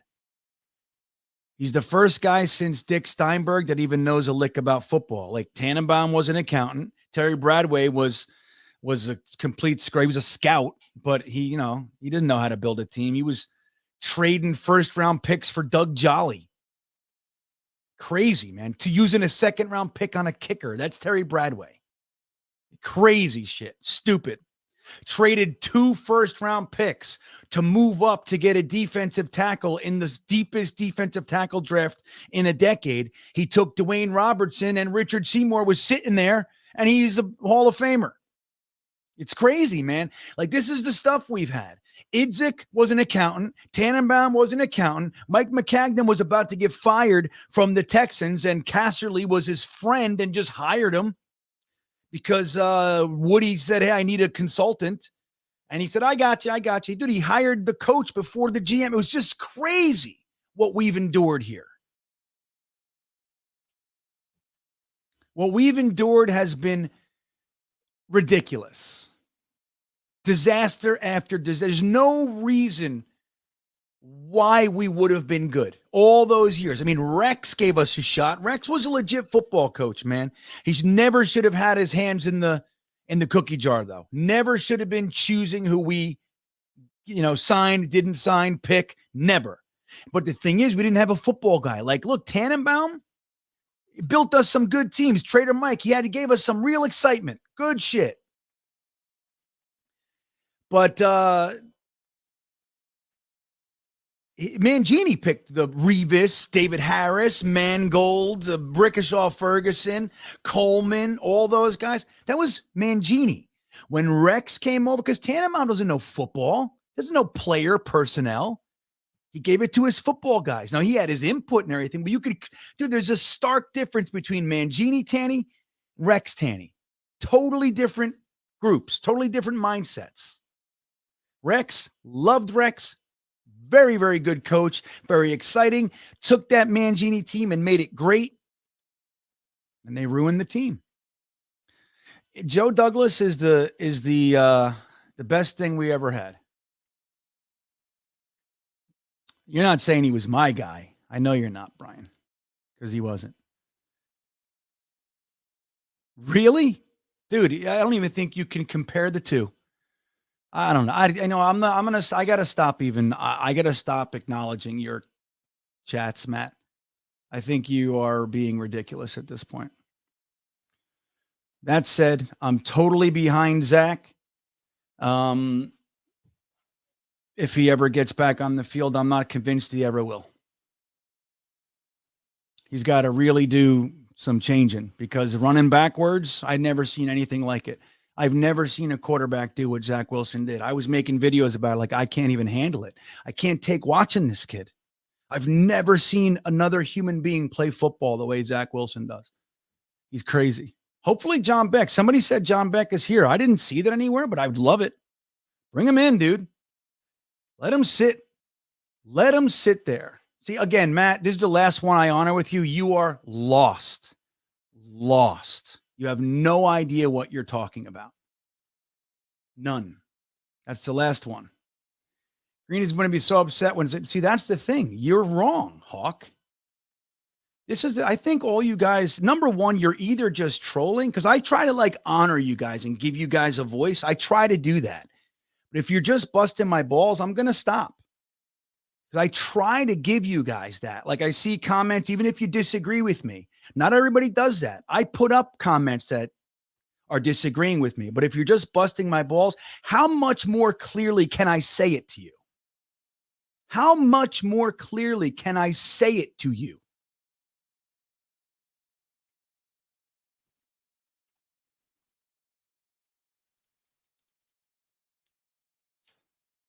Whatever, John. This stream sucks. This is the worst stream I've ever done. I can't believe how ridiculous people are. You know, I'm serious. Even that last comment from Hawk, it's just ridiculous. The fact that you actually think I would be unhappy if they put Zach in and he said, they put him in, I'm rooting for him 100% without reservation. I have no interest in someone failing like many of you do. You're invested. You're invested in one guy being good and the other guy. You're rooting. Oh, Mike White throws 4 picks so I can be right. That's what's going on. I've seen it a million times. Fat Gandalf, Bean, play the Benny Hill theme. I know. I'll tell you what, it would fit. But I don't want to lose. They'll take all my $4 of ad revenue. Fat Gandalf. That's what they do. You know, that's what they do.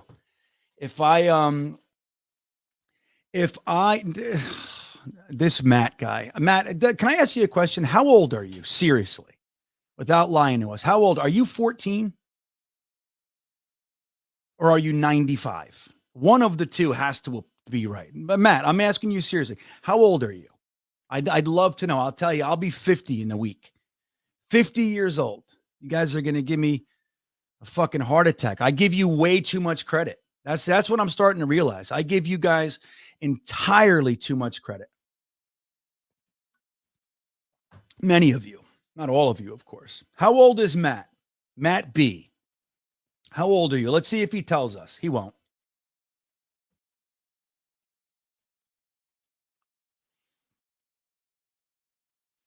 Yeah, but they're not trolls, DeBoer. These are guys that have been with me for 3 years. You know what I mean? Trolls are one thing. I agree with you. I don't even entertain them. If I see a troll, I either if people are kind of trolly, I'll leave them in there. But if it's a troll, I just bounce them before I don't even say anything. Just bounce them out of here. But some of these guys, most of them that are talking right now, they've been here for 3 years. You know? I'm really curious to see if Matt tells us. He won't tell us. 27 years old. Well, you got to get out of your mom's house and get a life, buddy, because or read a book about football. Read a book about history. Like I was there the whole time. You're 27, I'm 50. The shit that you're talking about, I lived through it and studied it. I knew like how everybody has the internet now. I knew what you guys know on the internet because I studied using magazines, books, and going and living it. I was an encyclopedia 30 years ago with this stuff. Like, please, you know, you guys talk like you know something. You don't know anything. You're talking with your feelings. You know what I mean? You're talking with your feelings. And everybody, Matt's rooting against us. He is. He's rooting for, I tried to give him benefit of the doubt. He's rooting for Mike White to fail. He does not care if the Jets lose. He only wants to be right. That's what it is. So, right. There you go. You'll be 50 in January, Minnesota. I'll be 50 in 2 weeks. Yeah, December 15th is my birthday. Even though on Facebook I put December 1st. I don't know. Years ago, I just said, let me see how many people pretend to know my birthday. I get 100 whatever, 50, 100. Happy birthday. The wrong day. I used to get a kick out of that. Now I don't. Now I'm just like, everybody be quiet. So, all right. Matt, you got to stop rooting for losses, buddy. You got to stop rooting for losses. Matt B's rooting for us to lose, guys. Isn't that crazy? He wants Mike White to throw 5 picks. That's what he wants.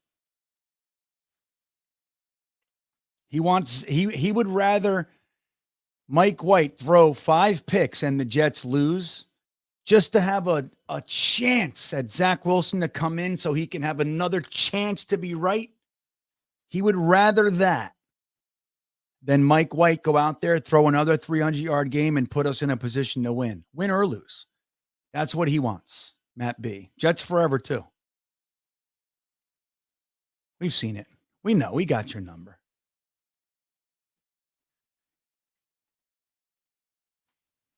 That's you. You're rooting for your team to lose, Jets forever. You know you are. Yeah, like, look, actions speak louder than words, man. Like it's like when you're consistent. Boom, boom, boom, boom. This. You've already told the story. You can say whatever you want. Georgie, we got to re-sign Bryce. We're not talking about Bryce Huff jersey, Georgie. We're talking about how Zach Wilson needs to start. Don't you know? Bryce Huff is insignificant, Georgie. It's all about Zach. He's the savior. He's the only chance this team has, Georgie. Bryce Huff, what the hell's he ever done? Who cares? Right? Georgie, who is Bryce Huff? Some loser? What does he play? Cornerback? Was he a 5th-string cornerback? I agree with you, though, by the way.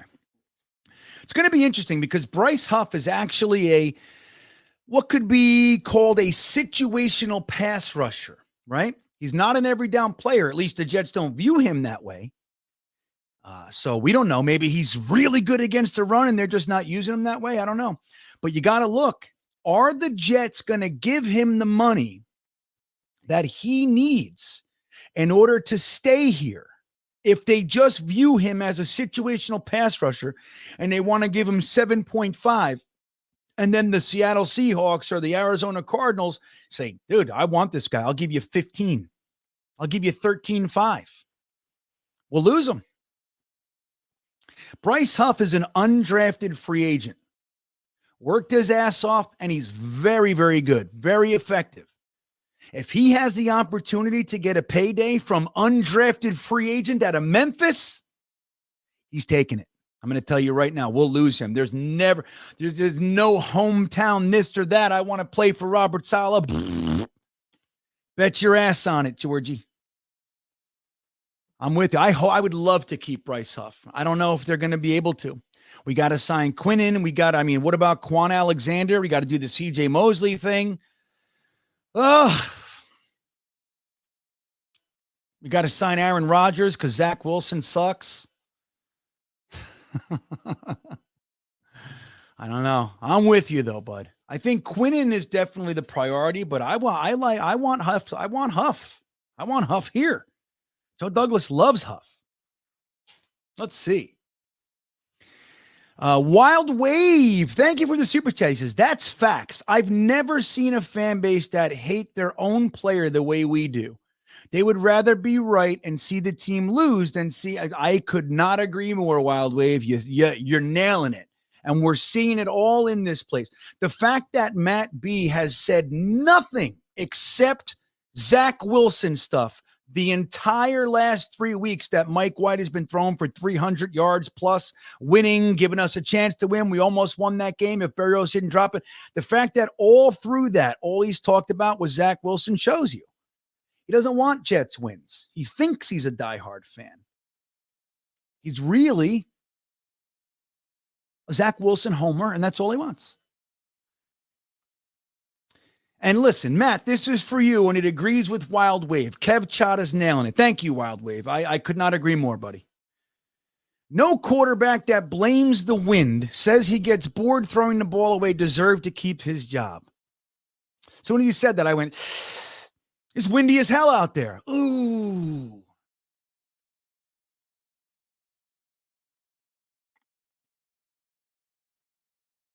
I couldn't believe it. And I'm one who look, I was the first one to say, just so you guys are clear on who the fuck I am, all right? I was the first person to say, Zach didn't just answer that defense question, letting the defense down question solo. He didn't just, he was asked that question in different forms 3 other times. He was tired of the question. So he just said no and ended the damn interview. He was frustrated. I don't give that to him. They blew it up, and I knew they would. But the wind comment, I was like, Zach.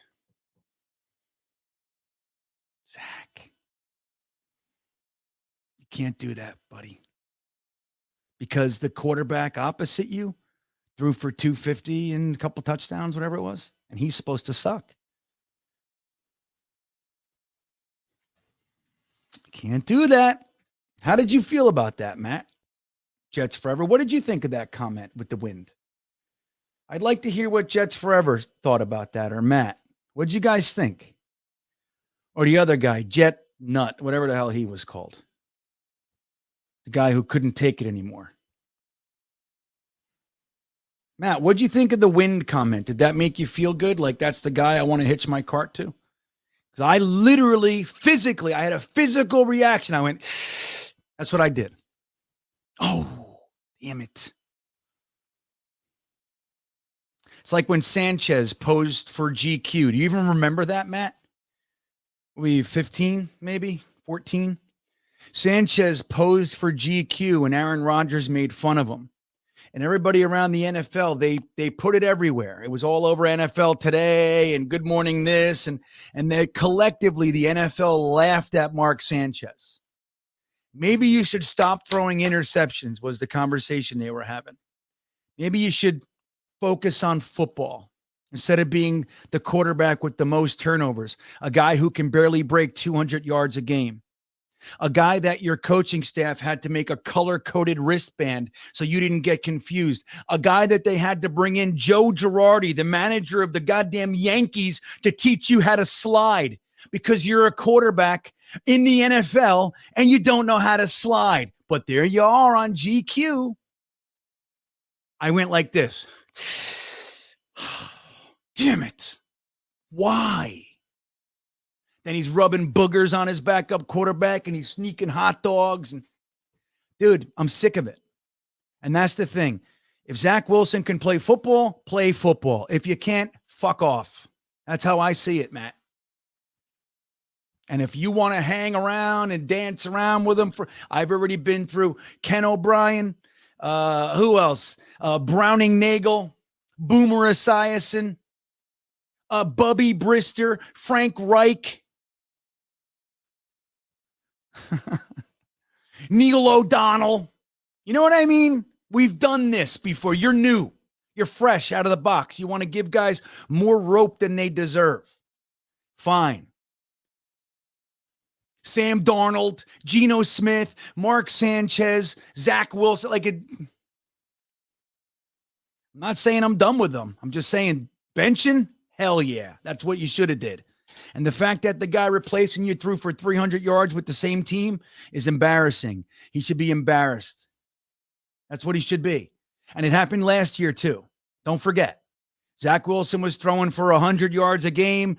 He couldn't do anything. Mike White came in, threw for 400 yards. Then Mike White threw for 100 yards, got hurt in the first quarter, throws for 95 yards and a touchdown, gets hurt. Third string, 15-year vet comes in and throws for 370 in 3 quarters. And Flacco comes in, throws for 290. Then Zach comes back in, 150. Like, please, man. Mr. Forte, what's up, man? Thank you for the super chat. He says, Bean, these people aren't logical. They're like abused lovers. Even though they know Mike White is better for their family, they're sticking with their, yeah, it's very true. It's a similar cycle. Like, and look, I'm part of it, Mr. Forte. I just shared with you. Browning Nagel, Boomer Esiason, Neil, I did this already. The last one was Sam. I was saying going into year 3 with Sam. Remember, I was still on the road, Mr. Forte. I just started the Jetnation game live streams. And I remember I was with my son and we were going to do the live stream and I was doing the panel with Matt and Ryan and I was in Washington State. I still remember it. And I was talking about this is going to be the year Sam Darnold is going to explode. 4,000 yards. And I meant it in my heart. I felt so strong. And I knew there wasn't enough basis for it. But I saw flashes. You know that term, flashes? We hear that all the time. He's showing flashes. Yeah, flashes. Well, I saw enough flashes that I made those big, bold statements about our boy Sammy Cakes, Magoo. And he looked so bad. By the end of the first quarter, I had a sinking of the first game. I had a sinking feeling of his third year. I was in Washington State. I remember it. Talking to my son. This isn't a good start, man. My little son, my little kid, I dragged into this Jets mess. I'm fucking feel so guilty about it. Right, Gene? Gina knows. Gina grabs every damn kid she can, this lady. She just sent me pictures 2 days ago of the new one. We have a little baby, Vincent. She got him dressed up in Jet shit. You're ruining another one, Gene. Leave us alone, Gina. Let him be a Giants fan. Not that they're much better. Let him be a front runner. Let him be a front runner. You know what I mean? Go be a Chiefs fan. Go wherever Patrick Mahomes goes. Be that, Vincent. Save little Vincent, Aunt Gina. Get him out of the Jets clothes. Aunt Gina has taken, let's see, there's me, Anthony, Dez. I don't know what Krista's on, but you got Vincent. You got the little boys, right? Oh, my God. You got like 8 of us. All Aunt Gina, guys. She did it to every fucking one of us. You guys got to see it, dude. She just sent me I'm just going to real quick, Gene. You mind? I'm going to show real quick. Real quick. I'm just going to show you guys. This is what I get from this lady. I won't do the video. Here. This is the new one. This is the new one, guys. All right. Come on. Come on, this phone. All right, let me see here. I had to download it here. You guys want, this is the newest one. This is Aunt Gina. See? That's what she does. This kid doesn't know. He just thinks green looks nice. He's not going to understand. I don't know. I always like the color green. That's what he's going to say. I'm going to tell him. I'm going to tell him, Gene. I'm going to say, you know why you like the color green? Because your grandmother made you wear it your whole life. Like me. That's what's going to happen. What was I talking about? I don't even know anymore. Let's see. GreenBean. It took him 3 days to apologize. Yeah. Aunt Gina, you're nuts. But anyway, I was talking about Sam. By the end of that game 1, I knew it. This guy's toast. This guy sucks. Now, again, that doesn't mean he can't in 3 years, 5 years become something. But right now, this team, depending on this guy, I was like, oh my God. I can't believe it. I can't believe it. Sam sucks. Sad, sad day. And that was the year that we went 0-12 until we were 13 until we beat the damn Rams because of Braden Mann. Oh. Ablab, my friend, he says, let's talk about Buffalo. Why would you want to do that? We haven't even broached the topic of Zach Wilson yet, Ablab.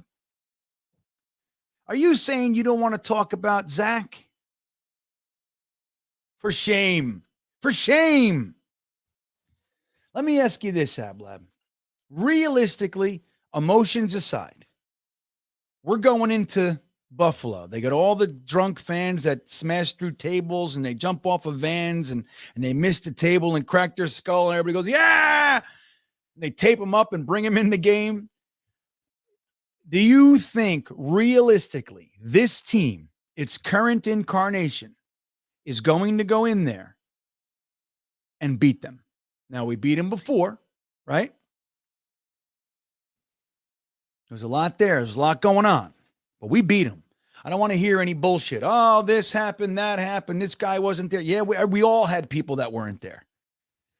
But 2 times in their house, I'm nervous, guys. I'll be real honest. So, Ablab, I'm real curious. What do you guys think? And you guys let me know. Eric Craig wants buffalo wings. Hell yeah. Covered in sauce. Yeah, well done, Eric. Well done. That was good. I got to give you that one. That's perfect.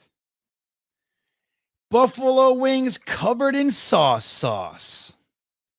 Have you had the sauce yet? Let's see. You know what, Socrates, that's the truth. Sad to say it. If you're just looking at stats, everybody wants to throw out stats. You know, year 3 Sam, I knew it was over for him, and he was better than Zach, statistically. I can talk about Orchard Park Bills on Thursday. Yeah, right? Why are we doing it now? This is still last week talk. Let's see. No more Zach talk. Third string backup. I demand Zach start now. At least be active at court. I demand it. You got to write to the Jets and tell them. Let me see. Zach lit up Buffalo. They won by 3. Yeah, we had 154 yards. I don't tell you what. The truth is, I could give 2 shits. If we throw for 50 yards and win, I honestly don't care. I really don't.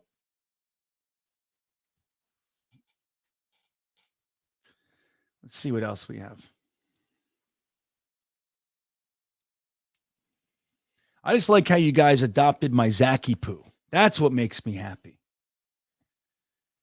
That's it. Everybody's saying Zachy poo. That's fun. We can beat Steve. Steve says we could beat anyone. And not just in the way, Steve, like any team can beat anybody on any given, right? Not just that. Like, yes, that applies. We're good. We have talent up and down this damn team. From Quinnen to Sauce, to DJ Reed, to Jermaine Johnson, to Garrett Wilson, to even Bam Knight now. It's like we got talent all over the place. I love it, dude. I feel really good. Now I'm still nervous as shit because I don't want to lose 2 in a row. I really don't.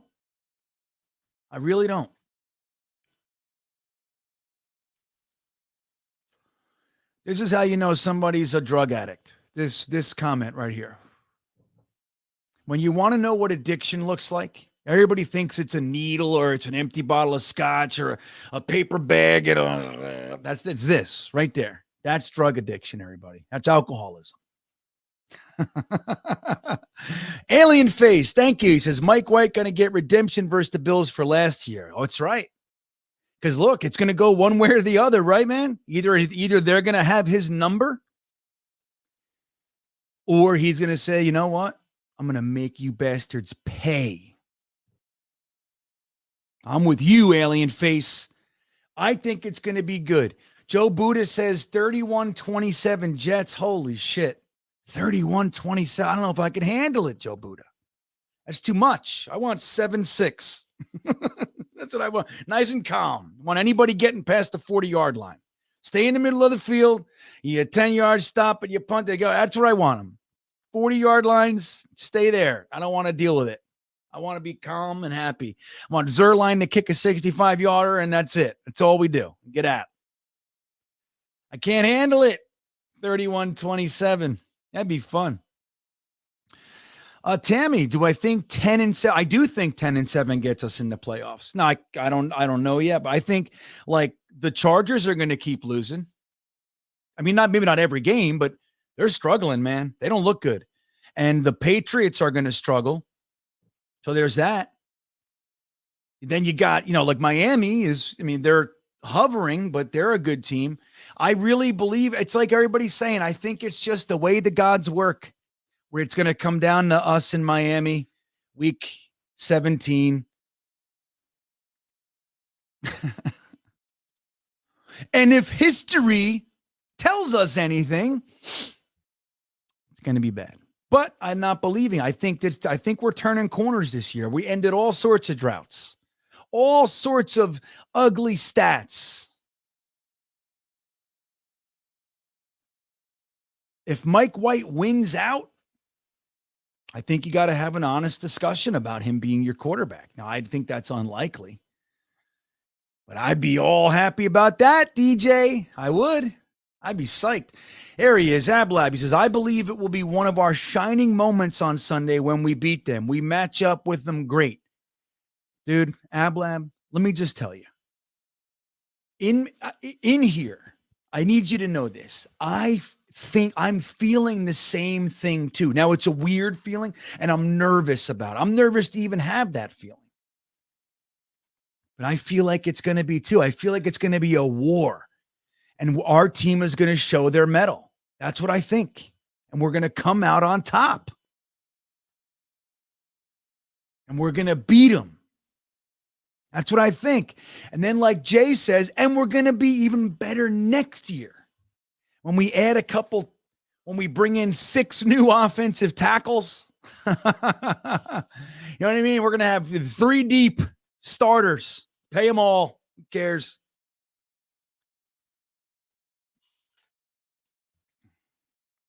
I got an answer for you, Brian. It's the New York Jets. That's all it is. What team puts up 5 hunch and can't score? We scored 1. That's what it is. This is what we're made of. This is it, Brian. If you haven't figured it out, the Jets' whole purpose is to figure out neat and new, creative ways to make us fucking nuts. That's what it is. That's what it is. All right, it's bedtime. You guys are nuts at this point. Let's see. Why do you think they just asked if he does. That's all she said, or he. I think it was she, Tammy, right? Yeah. Just asked if he does. No, I don't think I think it's unlikely. I'd be very happy if he did. That's funny. Hennessy says, if Mike White wins out, this is one hell of a defense. That's great. That's fun. That's funny. You see what I mean? Have funny. See, look, here's Matt. This is what he is. I'm just telling you guys. I got you pegged, Matt. He's rooting for this. You want to know why? Because he wants to be right. That's what it is. That's Matt. And he's calling for a Jets loss. I'm just telling you. I knew that 3 weeks ago, Matt. Just so you know. Like I said, this is what I do for a living. I understand who I'm talking to in seconds. Now, it's more difficult here because it's weird and fucking virtual and all that. I can't even see you guys. It's 210 of you. I don't know what any of you are doing. You could all be naked, throwing coconuts on palm trees in Fort Lauderdale for all I know. I don't know where you are.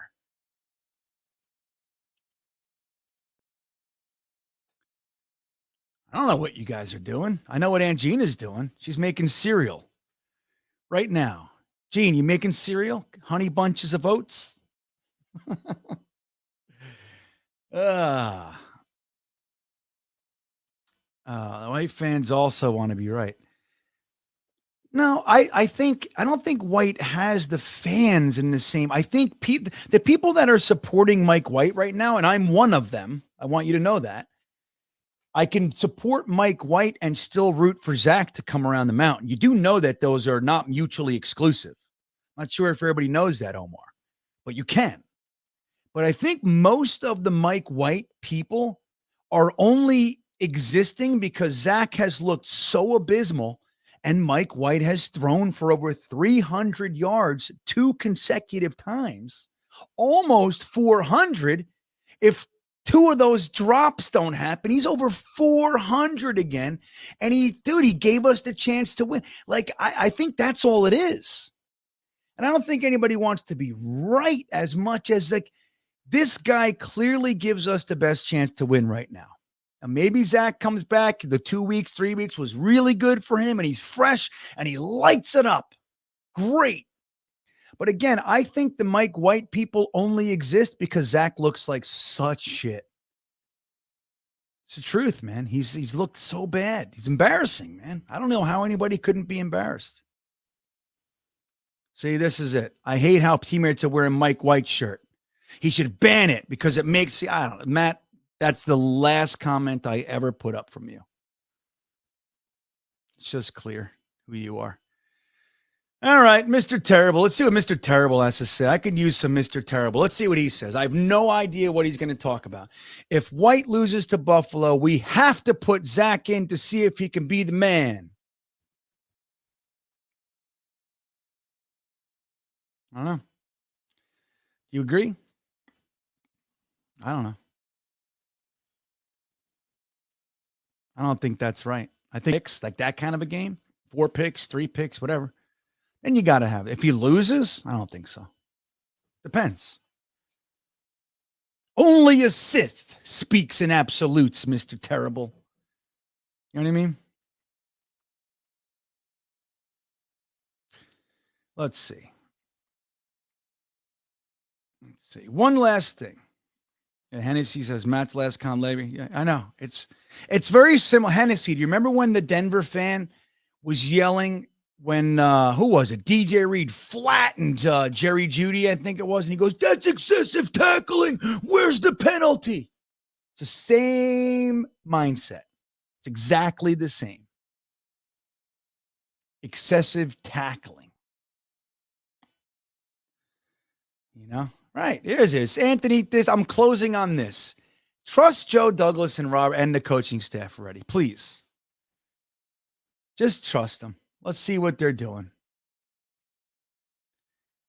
Yeah. So, remember that Broncos fan? Was that his name, Broncos fan? That guy. It's excessive tackling.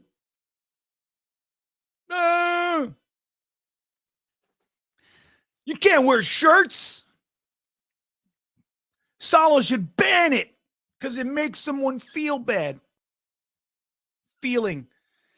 All right, guys. Well, listen, you take your dumb opinions, you stick them right in your ass. How's that sound?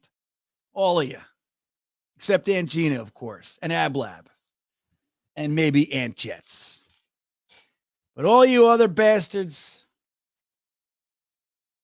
take your dumb opinions and your feelings, shove it. All right, I'm out of here. It's fucking late, man. You know what's great though, real quick? My daughter slept out. My son's going to high school. He leaves at like 6:45, the poor kid, for the bus. My wife's going to be gone. By the time I wake up, I'll have Lord of the Rings playing in my ear. I'll wake up at like 10 a.m. like this, Fat Gandalf. This is what it'll be like. Knew too, somehow quite clearly that Gandalf would not have wished it. Gandalf, you hear it? See, I knew it would come. Can't play Lord of the Rings without hearing Gandalf too much. But yeah, no cereal, Gene. All right. Listen, you guys have a great night. I hope you can become Jets fans. With all the ones that are struggling on one side, if you're more concerned with the player over the team, you're off. Just want you to know that. You're off. You're off. It's the same thing. Like, you think I don't want Ty Johnson out there. When he caught a pass, I went, yeah, go Ty Johnson. So that all said, you guys have a great night. Okay. And great tomorrow. I think I'm going to go live early in the morning. What do you think? I'll see. We'll do a live early morning thing. All right. You guys have a great night. I'll see you next time. Don't forget, Matt B sucks. See you guys.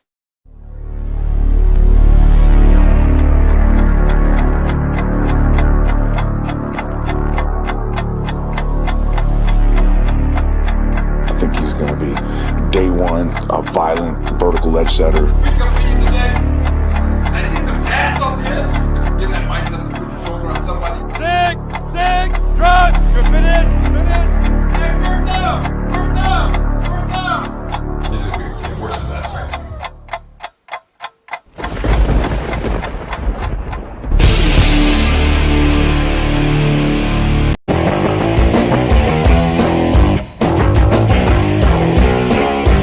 I love Jets fans.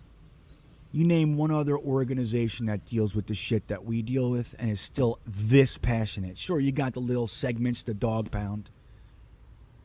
But look at the Patriots fans. They just had 20 years of there are kids, there are 20, 21-year-old, 25-year-old people in this world that are Patriots fans who have never known losing.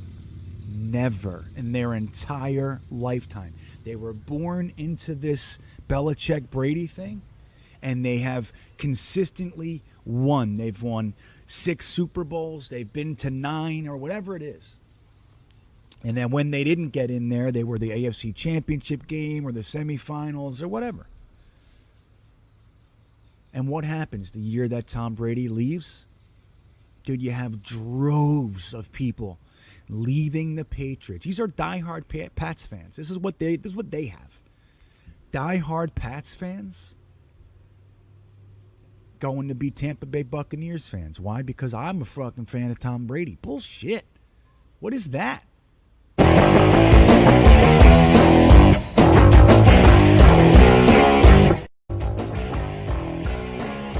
Here's what I want to say about Pro Football Focus. Shut up already. Do your numbers, okay? Do your numbers. Tell us what your PFF score for the backup offensive lineman on the Los Angeles or Las Vegas Raiders is, so we can argue about it with our friends, and shut up with everything else because you guys don't know what you're talking about. That's my thoughts on PFF. Shut your face already. Nobody cares. You're dumb. Either get your house in order and be consistent with your writing, or just stop it. So that's that. That's all I got to say.